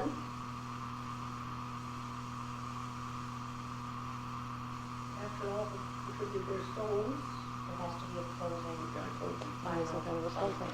Yep. How about if we get over the front of the stone, you know, and we all get both the Oh, stones. nice, good, go ahead. Ball is here, okay? Good, And we all, how about if we all put our hands like this? Great. Next to each other, touching each other over the Okay. stone. nice. With some kind of nice words, so that we're all touching each other, but we're all Very good. energizing each other together. Energizing the stone. If there could be like a phrase or a line or something that everyone can say together at the same time Yes. over the Yeah, stones, what yes. could that be? you Or a know, one song. of the things, Mikey, with that hand thing is that as long as we're all touching, the energy is passing through us from one to the other. And then as we get ready to open the circle, we all turn our hands up to let the energy rise up and spread over all the earth. Right. That's great, that's good. And back to the meeting in the afternoon also, you know, Right. you want to Oh, focus that energy and send it yes, back to the we could meeting in do the that. afternoon also. Who's going to say that? Wait, well, we'll finish this. Okay. So what's happening over here? Like, is there a song? Is there a chant? Is there a line? I Is there love the idea something? of a song. Huh? I love the idea of a song. You want to build up a little bit of a musical tradition too amongst Yeah. yourselves. Oh, here's one. Well, let me see what I can draw in here. The earth, the air, the fire, the water, return, return, return, return. The earth, the air, the fire, the water, return, return, return, return. Aye, aye, aye, aye, aye, aye, aye, aye, oh, aye, oh, aye, oh, aye. Yes, that's a lovely. That's a chant. I don't know. I like that. Can you do that? Huh? Lead us in. Can you Sure. do that? Great. And it can even become a round. We won't try that, but No, it could happen. but if your community takes that on, it can be. You know it, huh, Ruth? I know, I'm not much of a singer, I don't sing well, but I can follow somebody. Okay. So we'll do, now who will direct people to do it, or we will just do it? See, here's your question. You keep coming back. Who will do what? Who will do what? And this is the question of, and part of your preparation is to establish the roles. Yeah, well, that's And that's right, exactly. And so that's the idea. Who is going to be the one who's basically responsible, who's got the list, who knows what's happening from here to here to here, and directs it and says, let us now put our hands over the stones. Well, I And- don't have to give this to you because you have to send it out to Arlene. I think they need No, an agenda. they don't. No, they don't. No. You don't That's send out what they're agendas for gathering. rituals, no. Would you do that? Okay. Are you put upon? No, I'm not, I just have to, I heard you sigh. no, that was, I'm trying to remember, touching fingers and turning hands up and feeling the power, feeling the continuation, we can reach to touch each other's hands. Right. Feeling the continuation of the energy. That we pass our good intentional energy into these stones And- for the sake of the community. Right. and say these words and describe, like, there's this energy in the hands. That was all very nice. And then invite the chant, at which point I would come in and I would sing it, and y'all pick it at up. what point do we do, When the chant is over, when the chant is over? and we'll know when it's over. And we don't have to say anything, we will just go, Mhm. Yeah. And then Ruth, as the leader, invites us then to do something with this energy that's in her hands. let us send out, send forth, whatever. Now, I would like part of something here, Oh, I to love this. give Teresiana first, because she Yes. Yes. And I know she would, Oh, yes. but I don't, we're all taking part there Right. in the morning. And I'd like to see if there's something Will you particular. call it up? You have to know if she's coming first. Oh, I will. Yeah. But, How about where I ask the spirits of the ancients who have been there? Let her do an invocation. And then, you're gonna now in silence, may we collect our souls and have her do that book. Just now in silence. Yeah, she can say, now in silence, we will go out and collect our stones, since there are 10 of us here, and we only need 40 stones, and that's 4 or 5 stones apiece. I'd like to give her a little more, I'd like to How give about- Why don't you give her the How closing? about the closing? Yeah. Give her the closing, the sending forth, the calling the ritual to an end in whatever way she's inspired to do that. Right. okay. Great. After the chant. And, well, there's the chant over the stones, and then the hands lifted up, and the sending the energy out, which I think, Ruthie, we also said you were going to do. right, And then that's it, and then that's over, and then it's up to Teresiana to close the ritual space, to consolidate what's happened, to tell us the meaning of it, and to send us on our way. The stones are imbued with. Right. And we are such and such, and now we go forth to do. And the stones will be Blank. presented to the community this afternoon.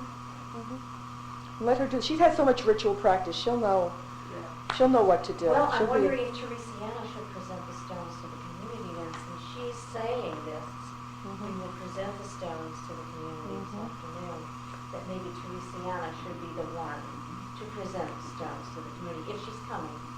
So will you call her then, Jake Lord? I will, but you know what'd be the reason? Okay. What if you and Teresiana both go? Fine. Yes. Yes. Best. Great. Yes, like it. Good. All right, so We got the morning. that's the morning ritual, right? Okay. Okay. Now the afternoon.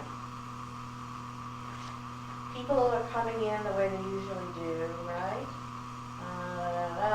Everyone sits down. I'm thinking to have it outside. And I know it's somewhat sunny, some people will not. But I'll bring my cabana and have to bring shade. We'll have the whole meeting outside. Because I'm fine, the sheets just go out. I don't know if we can. The last time we were there, they had planted grass. There was a whole area we could not sit on. But there's a whole other area, the school is so big. You can either, there's a place over there, there's certainly, room. Okay, We don't have to have it on the grassy area. okay. I'm not really sure what you're talking about, but that's fine. I don't need to know. School has a long playground. Okay. I mean, it might be a little, I suppose if the kids are right on the back of us, it might be noisy, but it's pretty big. It's so lovely to see. I know. I'm game for it. Sort of. So you would come if we're outside. Outside. Now, who's running the meeting over there? We go set up, you go in. We just set up. We'll set up ahead of time. We'll have it all there. Okay. So outside, Good. Good. so what are we thinking? I'm game. So say more, go on. So we're gonna be outside. People will be gathered the way We'll have a they're always circle. together in some circle, 1 or 2 rows. Okay. And then we need to tell whoever is running, no, we don't. Yes, we have to tell. Well, she's gonna ask me for to do a ritual Right. thing. Well, we have to tell whoever's running the meeting to begin check-in with Jake Lord. No. How are we presenting the stones? Um, 15 minutes for the opening. Teresiana and Jim. Have Oh, the- so we put it on the agenda, Right. opening. Right. Okay. So who will make sure that gets put on the agenda? well, the minute any one of us walks in, then the facilitator will go to the board, wherever the board is, And we will say, we have an opening. Whoever's facilitator. Okay. And at the opening, it will be Tim and Teresa. And you will say whatever you're going to say. And then, who will start the check-in thing? Will you? Sure. Okay, so Tim will start the check-in. So you will Will bring, you present say the things something, down. and I am going to, and I will start the check-in. I'm starting the check-in. And how is that going to happen? Are you going to, oh, and then Kim will tell her, how to pick up the phone? No, Tim will demonstrate. I'll do it. Oh, okay. No, we said we would say. Have you given them out yet? No. Okay, So how about Christiana? I'll talk about it a little bit, Christiana will give it now. Right. Okay, Tim will speak. in fact, as you're talking about it, that's Yes. something she And can should be be doing. doing. Teresa will bring the basket around.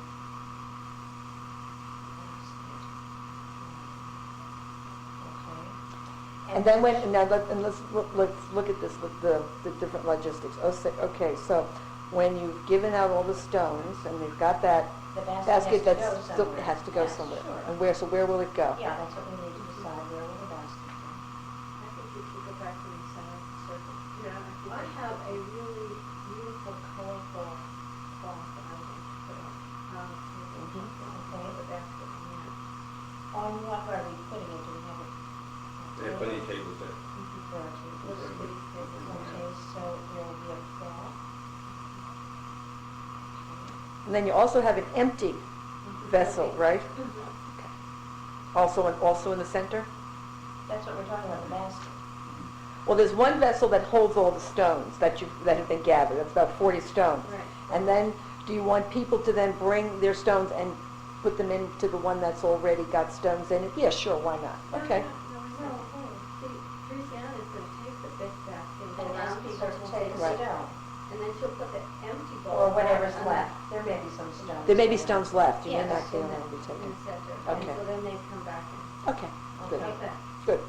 So the basket's in the middle, you're bringing a cloth, and maybe others of us will be inspired to bring some flowers or something to have on the table. And then, Tim, you will say that you're going to be in chicken. And how is it? I'm still fuzzy about how that's going to happen. We each got a stone, and you have said something about the stones. But now And comes. then I'll go ahead and take my stone, right, and talk about my intention, And put it in the basket, and what I bring to the meeting. and put your stone in the basket. I thought that you were going to talk a little bit somewhere about what this whole ritual is about. Right. Okay, Before Tim even does that. Like maybe Teresa and Tim are holding those things. And while they're holding them together, you would speak to the whole group about what this Just whole some more thing, what we have done on the land Right. today, describing what we did, why we did it, and what we're doing here, why are we doing this. okay, so I should really do the opening, the opening. I think so. And then Tim and Teresiana will be bringing this basket of stones around, and I'll say something about each person should take a stone. Whichever it calls out. Right, okay. And then we will begin checkout, we will begin check-in with Tim. We do, and we will sit close so that we can Each person model. do that. The basket will be in the middle, so Tim and Teresa will bring the basket. And then Tim will begin checking.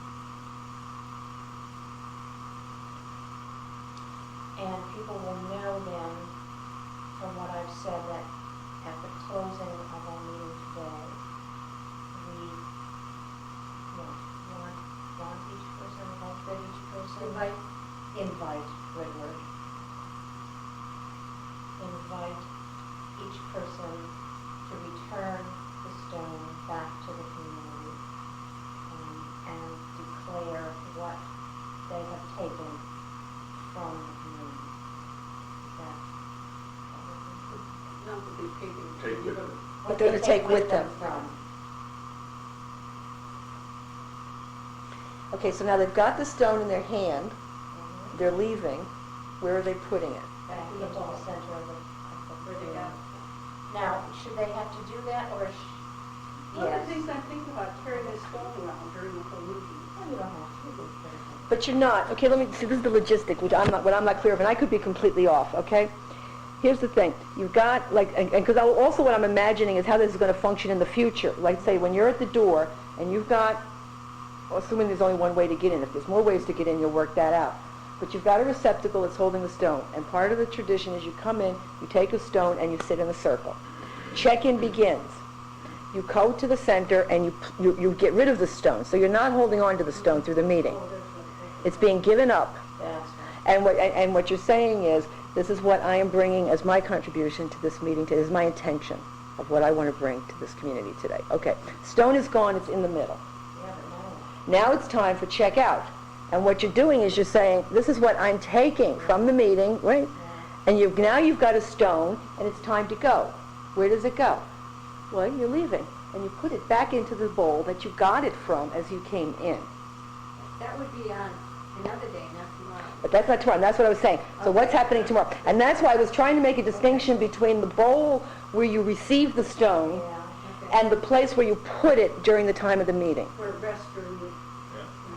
So we really do need two bowls. Yes, this is what I'm saying. There's one where you get it from when you enter, or in the case of tomorrow, as you're going around the Tomorrow circle. we will just show the two bowls. Right, And passing it on. right, The first time. right. Well, do we need to pass around the other one at the end of the meeting? No, you want to already establish the pattern, which is that you take the stone out from the center when you're leaving, and I guess the original bowl will be placed at the door. So that when I said to you, after you've given it to everybody, what are you going to do with it? I think what you do with it is that you take it out of the circle and put it by the door where people leave. And what you've got in the center is a receptacle that receives the stones that remain throughout the business meeting. I'm really. All right, well, look, give me two bowls. Let's do it. Okay. This is one of Well, the you know steps. where two bowls, I'm just. One of the steps in preparation is practice. You gotta, some people are more kinesthetic. So here's the Yeah, stones, just put them down there. all right? And so, Oh, we're. and we okay. need, and this is the center, Yeah. all right, Okay. take those away. And we need an empty thing, so for the purposes. We can use the green We'll use thing. that, okay.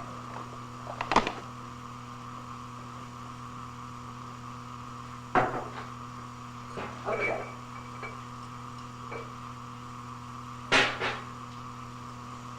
All right, here's your space.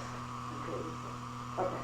So when you start out tomorrow, you want to already have at your center an empty vessel. Okay. Okay? And so, why don't you practice, Tim? You're going to be doing this tomorrow, so why don't you do that? Okay, so these are the stones that have I'm been... gonna pick one. Wait. First of all, come here. Luciana. Come here. You and Teresiana are here, facing the blue, and you're holding Okay. the stones. Oh, yeah. She's talking. Okay. You started out. You two are holding. Right. Okay. This morning, we had a gathering on the land, during which time we had a ceremony of the gathering of the stones for the community. Okay. One problem. Okay? Because he's already giving out the stones and you're talking, there's too much going on. We want to be able to have attention given to what we're doing here. So this he's morning- just standing right, there he's just Don't standing pass it. there. And I'm saying. as a ritual presence. This morning, yada, yada, yada, yada, yada, yada. At this time, Tim and Teresiana will be presenting the stones to the community. And as they come around, would each of you pick a stone that calls to you And just hold on to and it. just hold on. All right, so For let's now. bring it. Good.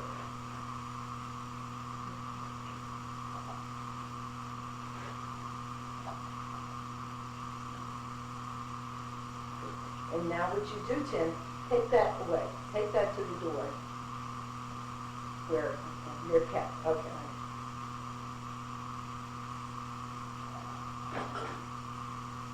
And you've got your own, Right, and now you, and now I Tim will comes say- back and stands again, okay. At this time, Tim will begin the checking, and you will say something like, Right, with the stone, is a reminder for me of my intention to be present with this community. And what I bring today to this community is my passion for living with an ecological and a community love.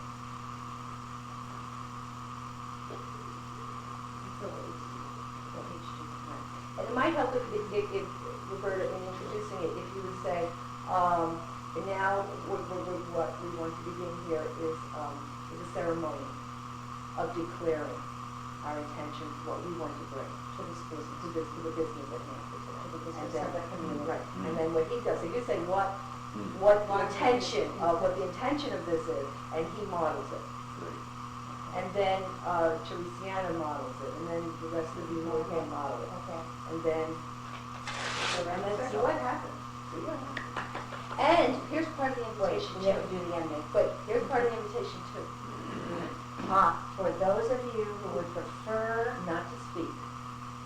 For those of you who would prefer not to speak, please feel free to just bring the stone forward to symbolically show your presence among us. indication. And you can keep in your own heart what it is that you wish to bring there. Give people, how them to participate, any level, that they feel comfortable. Please feel Free. welcome to include your stone in silence. Holding in your heart your intention.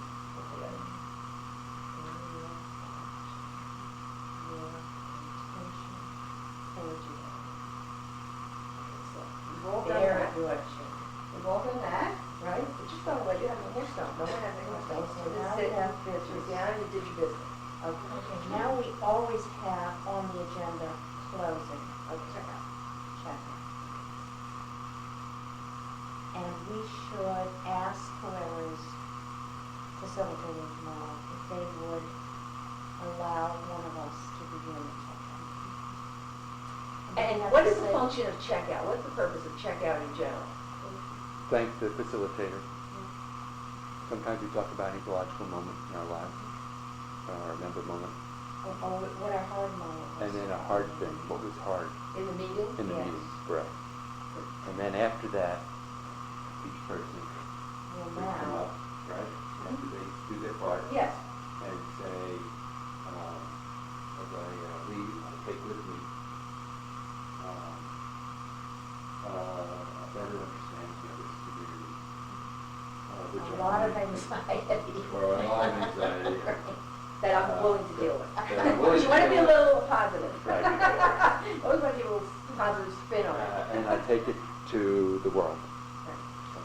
See, I mean, you want to fulfill the normal functions of a checkout. You don't want to preclude that. Yeah. But what you're doing As is you're part of adding on, checkout. you're Right. adding on this little I love ceremonial it. element Right, to it. taking something Right. to the And you want to tell people, so what you want to do is make clear with whoever's in charge of the checkout, that you're adding on this other dimension. Right. So when you fulfilled all the other things that go on in a checkout, I think the last thing that you do Okay.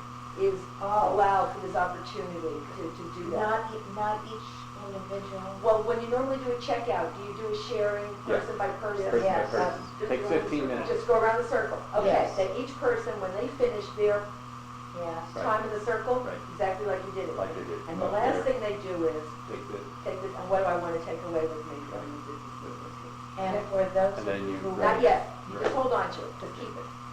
All right, and then we each do that, right? We said what we had to say, okay?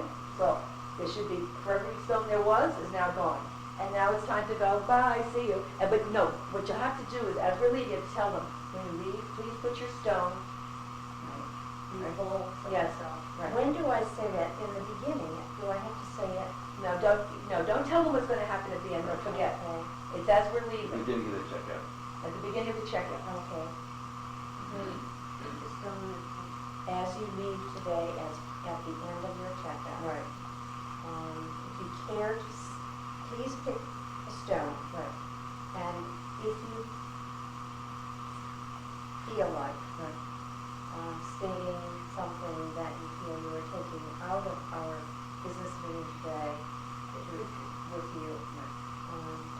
feel free to declare it or not. Right. But please take the stone to Symbolize symbolize. stone, and on your way out, if you would just return it to the community basket. Yes. Or, if you wish to replace it, if you own Yes. from the land, Right. Yes. When you come next week, you can whenever bring it is, your own. Bring your own. okay? Next time, feel If free. I forget to say some of these things, please, Yes, people can fill in. and please help fill out. in, because That happens. Yeah. We're not alone. Okay, so we've got our stones, we say goodbye, and then we're leaving, and you know, you go, boop, just drop it in the basket. Okay, now who's taking the basket? Okay, and then who's in charge of, Who's taking the baskets? when everything's over, who's in charge of keeping, Probably well, if we can get the facilitator for next time to take it, that would be ideal. If they're able to be there. No, not necessarily, I they would change. much rather it be one person do it consistently. yes, The keeper of the basket. I volunteer so we keep them for the stones. next 6 months Oh, gosh. to be the keeper yeah, of the stones, baskets. of the The keeper of the stones, baskets. okay. And if I can't be there, I'll make sure it's somebody else. Okay. And one of the functions of the keeper of the stones would be the keeper of the tradition also, meaning that you make sure at each meeting Right. it's happening. Yeah. One of the things that I'm thinking about is, the bowl is going to be kind of a center, but it doesn't quite do the thing like a candle does, but of course outside the candle will not stay there. But I'll bring a candle. You can also have a candle, one does not have to exclude the Yeah, other. right. But it can't, you know, I have a candle that has a shelter, Well, I think I've seen that before. you know, that you could bring in. You like that? Yeah, of course. Right. Sorry about It's that. just a symbol, symbol. Okay, so we'll have a candle and Right, and the empty vessel, that gets full and then empty again, yeah.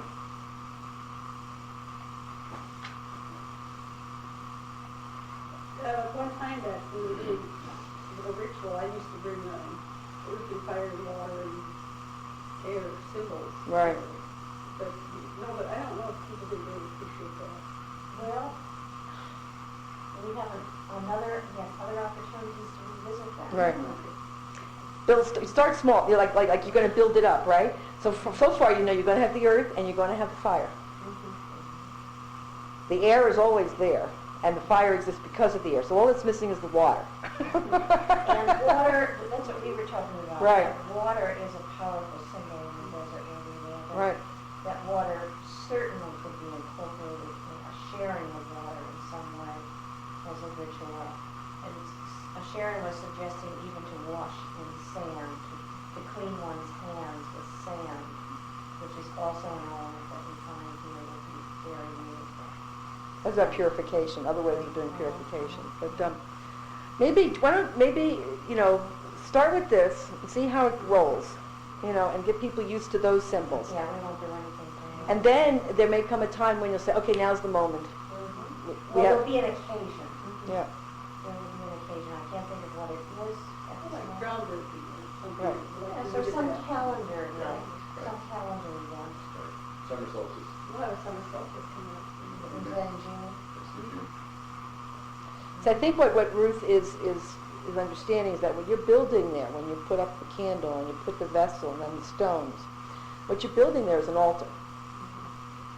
And all good altars normally would have the 4 elements on them. And so what Ruth is missing is the presence of the other element, you know, on the altar. On the other hand, I think you're being aware of not wanting to freak people out with the altar thing. You know what might be, Way to go down the road a little bit is to even have a picture or a cloth or sort of one that What if, and it would have the energy of millions of them. purple is a spiritual color. That's the one.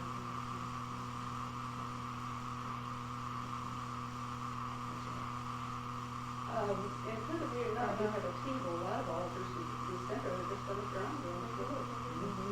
mm-hmm. Right. But I do feel that if you get too altarish looking, Yeah. You can't, you have to be, really careful now. Listen, we have to be really careful now. Yeah. This is a lot for our community. Yeah. can, as Tim would say, hold the fantasy, hold the ideal in our minds, our hearts, and little by little. Do you think the presence of the candle is already too much along with the other thing? For me it is. Okay. Oh, that's me. Candles, I think so. For you or for you, your concern with community? For me, about my concern for the community. Yeah.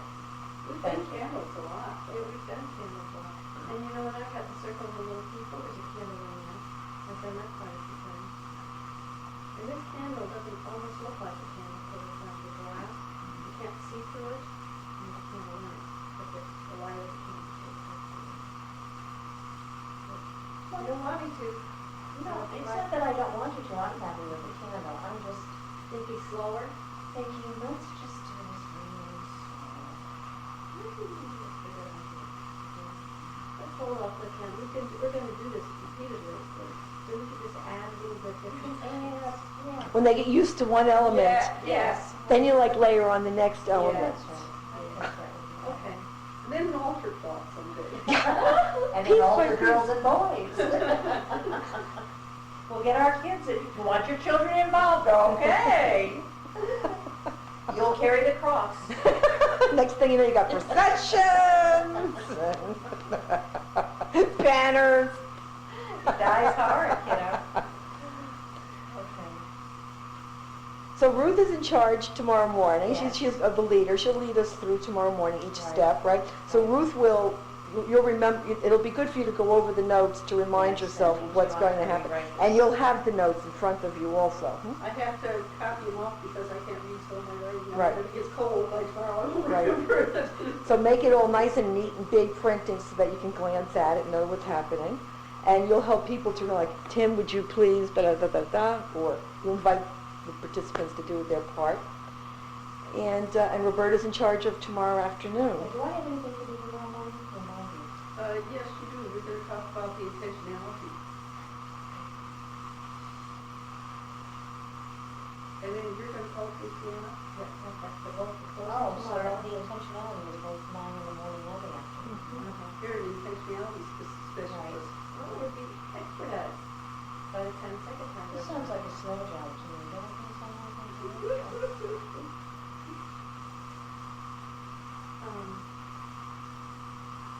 And after we turn and release the energy, then Christiana can take it. Right. Yeah, so then that's closing out. Yep. Summarize everything. Right. Now, what if she's not coming? You'll just finish it? Yeah, have her let me know if she's not coming. And maybe, and it's at 10:45. 10:45. So about 15. So that gives us a chance to get over to the school. So she does it. Too bad you're not doing anything tomorrow. For the whole weekend. Oh, Sharon, no, wait. I asked Sharon to do a little piece tomorrow. Yes, I know. I don't know, though, if it necessarily is relevant. I mean, I think it's a nice piece, but it's not necessarily relevant to what that's about.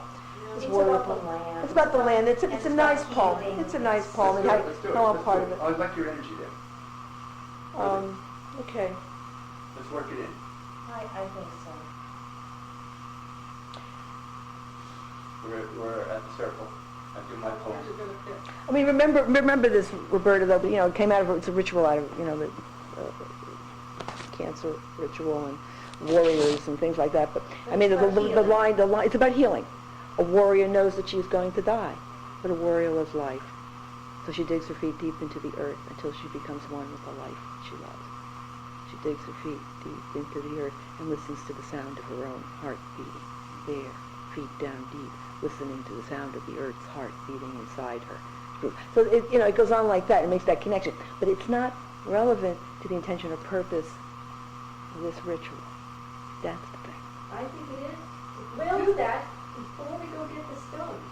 You are connecting us through that poem to be connected to ourselves, our heart, and the earth. And then we go out and get the stones. Then we're already in the right place to be going and get the right stone. Gonna put that in the picture. That should go right there. But I don't see how the death thing, And the death thing, because I was going to say, I could leave off the warrior knows she's going to die and just begin a warrior loves life. But at the end of it is, in this way a warrior can do what must be done to keep herself brave, to keep herself free, etc., without fear of the time when her dying must come. In this way a warrior can do anything. So I mean, it's clearly a piece about facing life and death, and I just don't see how it fits. Are you talking about morning or afternoon? They're talking about the morning. Morning. And I really don't see how it fits, Roberta, as much as I How about I when like you it. check in in the afternoon, during your check-in, say that you're visiting or whatever, and then... and get up and say, a warrior knows that she's going to die, but a warrior loves life. I don't think so. Well, the dramatic moment. Yeah. Entrance. Yeah. into People our community. offer all kinds of things. I know what I can do. I can do something else. Wait, she's got some. They do. They offer the pain of the week sometimes. You have to offer a piece of yourself somehow. Sometimes it's a ridiculous of the week. and Okay, sometimes also it's- from this ritual is another moment which celebrates the Earth Mother and all of that. Okay, so it even tells the cosmology. She is alive, she is our mother. She is rounded and firm. Hers is the dance of the circle that keeps us in motion. From beneath her blue robe and swirling white veils, we come naked as air, perfect as a breath. So that's one little piece. And then there's a whole story about our origins. Long ago, our mother was alone, floating empty in space, dreaming of her children who were about to be born. She was dreaming how beautiful they would be. Now this could be a nice thing. And the way that it ends, and it's a creation story, and the way that it ends is that the sun reached down and wrapped her in oceans of light. What happens to one will happen to all of us. So that's the way That's that nice. that will work.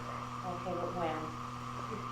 When? At her check-in. No, this is talking about the morning. After we've gathered the stones, Yes. we come back together before we put them in. What's your poem from Rumi again? Tell me again what is it about?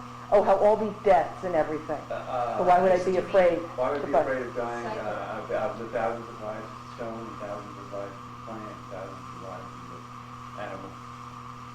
It connects you at all the kingdoms, remember the kingdoms. So I thought it was relevant to the stones because we Right. started Right. as an energy, as a material. Right. But yours could be, well, Can you build on that, or can you come before that? I think she should After come that? before that. Before that? Maybe I go near the This end. is the story of the creation. It's a creation story, basically. is Maybe what it I is. go near the end.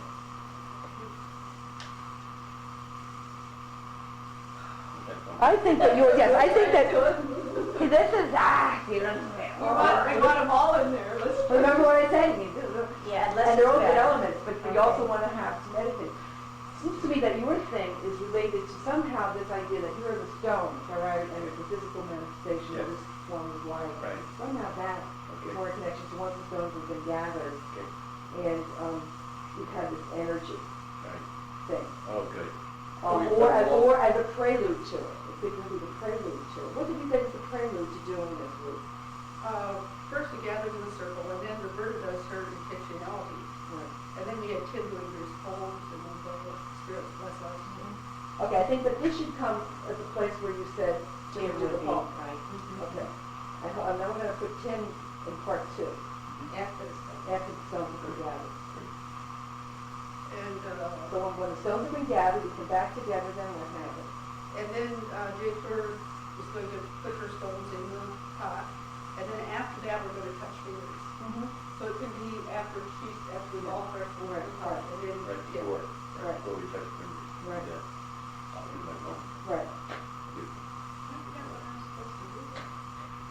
You're going to contribute your stones and say something about So if you're going to explain to people who show up tomorrow morning who have not been clued in to what's going to happen tomorrow afternoon, you're going to tell them about it. At what point will you do that? What point will you explain to them what's going to happen in the afternoon? I think after 2 p.m. is probably. Okay, Yeah. good. Those of us who So- don't so what have to you- rush right, over right. to Eco can hang Right, out a little good. bit and tell them. Good. So it'll take place after the ritual space has been closed. Okay, good. Is that going to be good, Mom? No, we don't have anything going on tonight.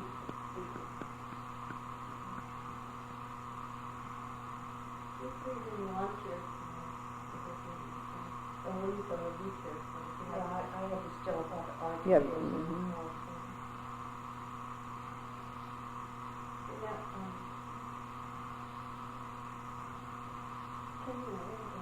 inventory of calls.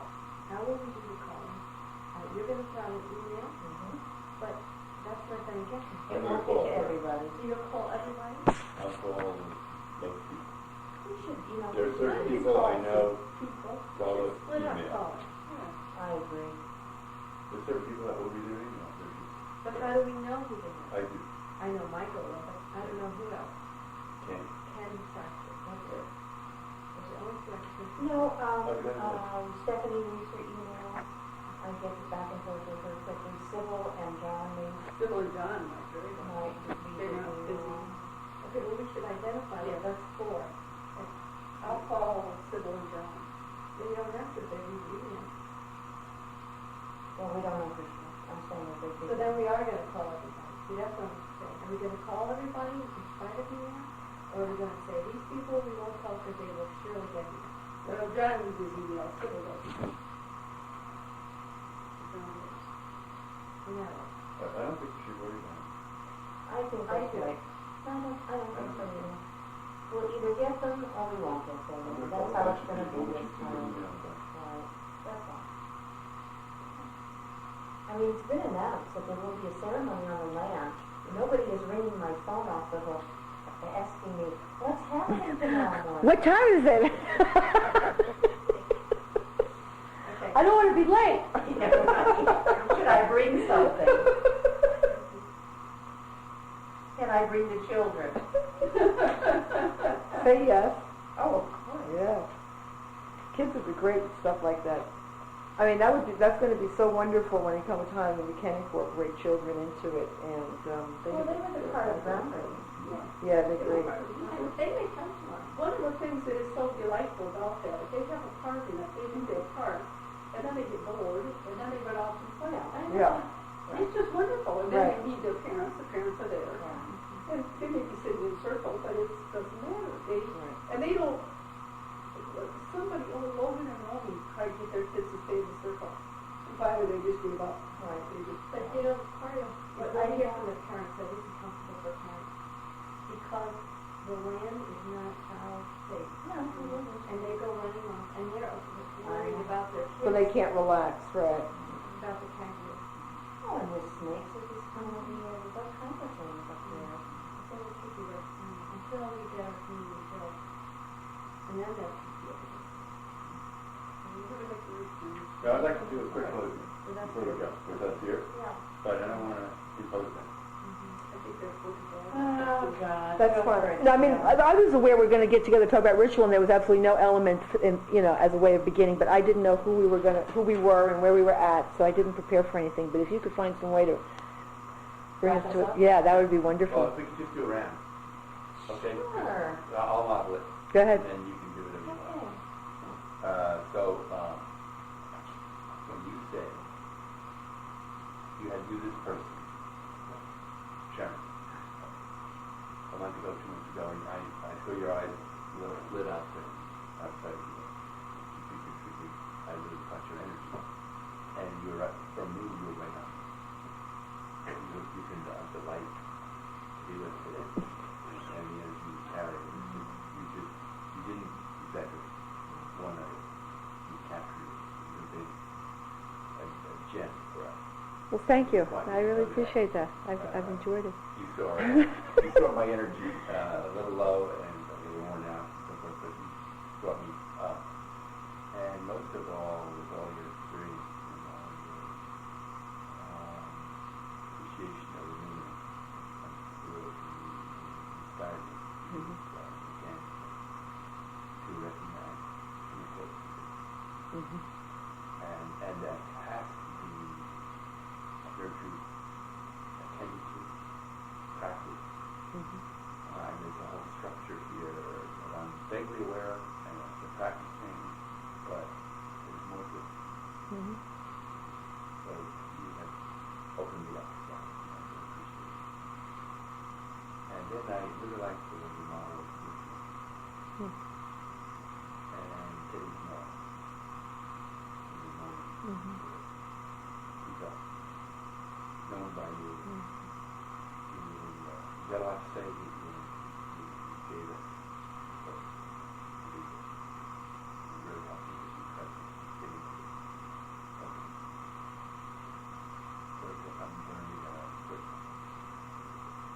Thank you, Jim. That's really good feedback, and that helps me. Thank you. To know what works, you know, helps me. Good. I'd like to share a lot of the same my thoughts in my heart. And I feel I've learned a lot that more about this than I thought was even there to learn. Hmm. It's really like really open for me. And I think it also increased my enthusiasm to work at it again. Because it's very combat and it's powerful and changing. And I feel that will ebb and flow, Yeah. Like an infusion for me. Help me a lot. And I really appreciate how supportive and community doing the effort and the enthusiasm, especially when I'm clinical surgery.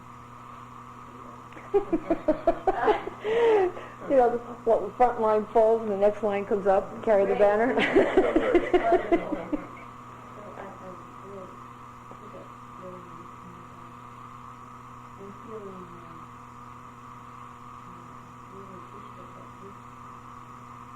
Willingness to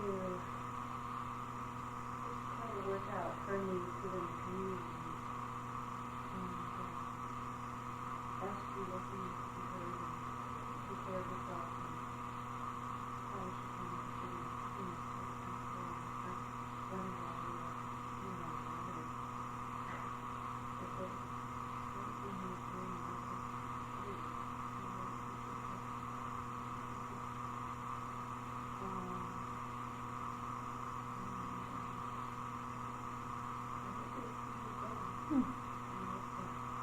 maybe a little more, even higher evolved ritual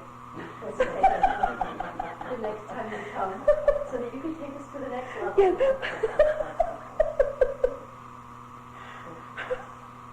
I'm so excited about the way the universe conspires. Right? All the time. I know this happens, and I get surprised and delighted every time it does. And I want you to know how far this will go in many areas, because I'm surrounded with friends and associates that want to know more about how to do rituals. And I've been fortunate that an awful lot of the times that somehow the Spirit has just pushed me in the right directions. But I'm uncomfortable with that because it doesn't feel like I have a basis, and my faith isn't strong enough. So just trust, for heaven's sake, just trust. But anyway, it's been for me, not just Milagro, but many other ways to be helpful. Thank you. Well, Sharon, I never thought you'd be here for this. Who would have in thought? my life. Who would have thought that you would have been here in your That's life? right. And it just was an automatic connection when Jason and I started talking about, hey, what is going on here? And the light immediately. And I have to tell you, I am very impressed at what we have gathered and put together. And I hear you presenting it in a form that is so professional. And I could see you, Deepak Chopra aside, being the ritual lady or the ceremony lady or whatever. I mean, you really have it together in a very well considered form. Really comes across great teaching.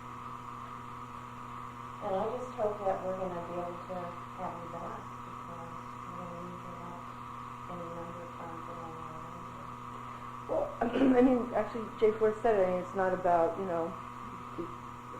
getting to a higher stage of ritual, but it's like, there'll be plateaus, there'll be moments, and you'll know. And if you ever want me to come back again, I would love to. You're a great group.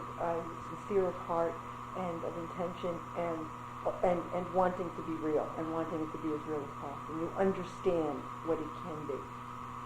And I've really enjoyed being with all of you. I think you're a delightful bunch, and it was a real experience.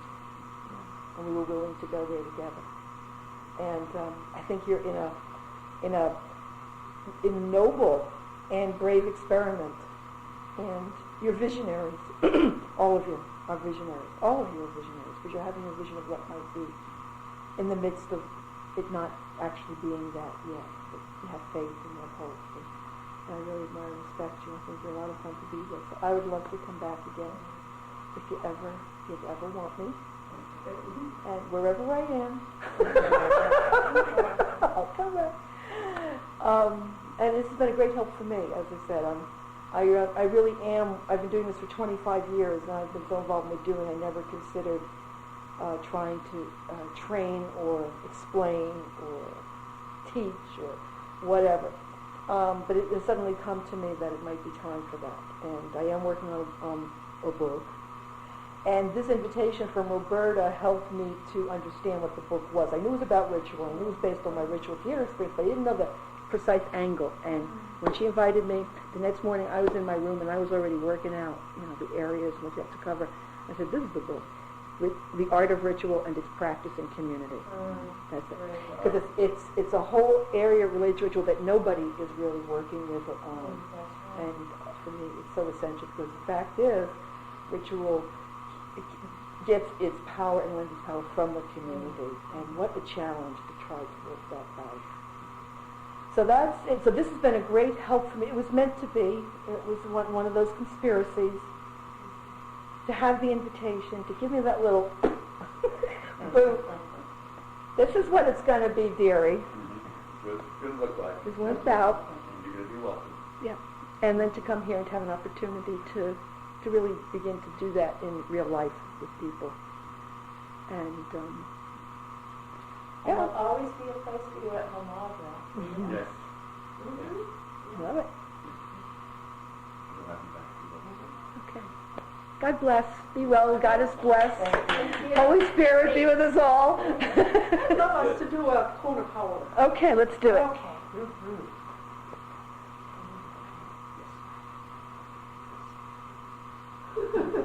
Start coning low. And then raising your hand to the voice.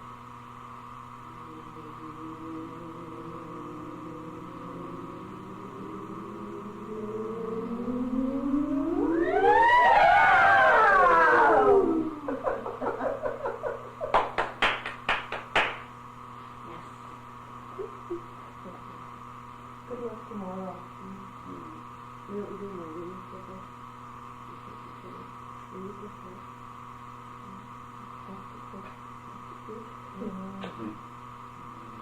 You know how we do it, women do on the floor, we start.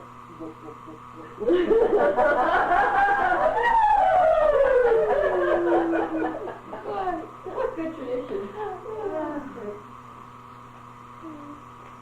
Thank you for this. Thank you. Yes. You have any more copies? Yeah.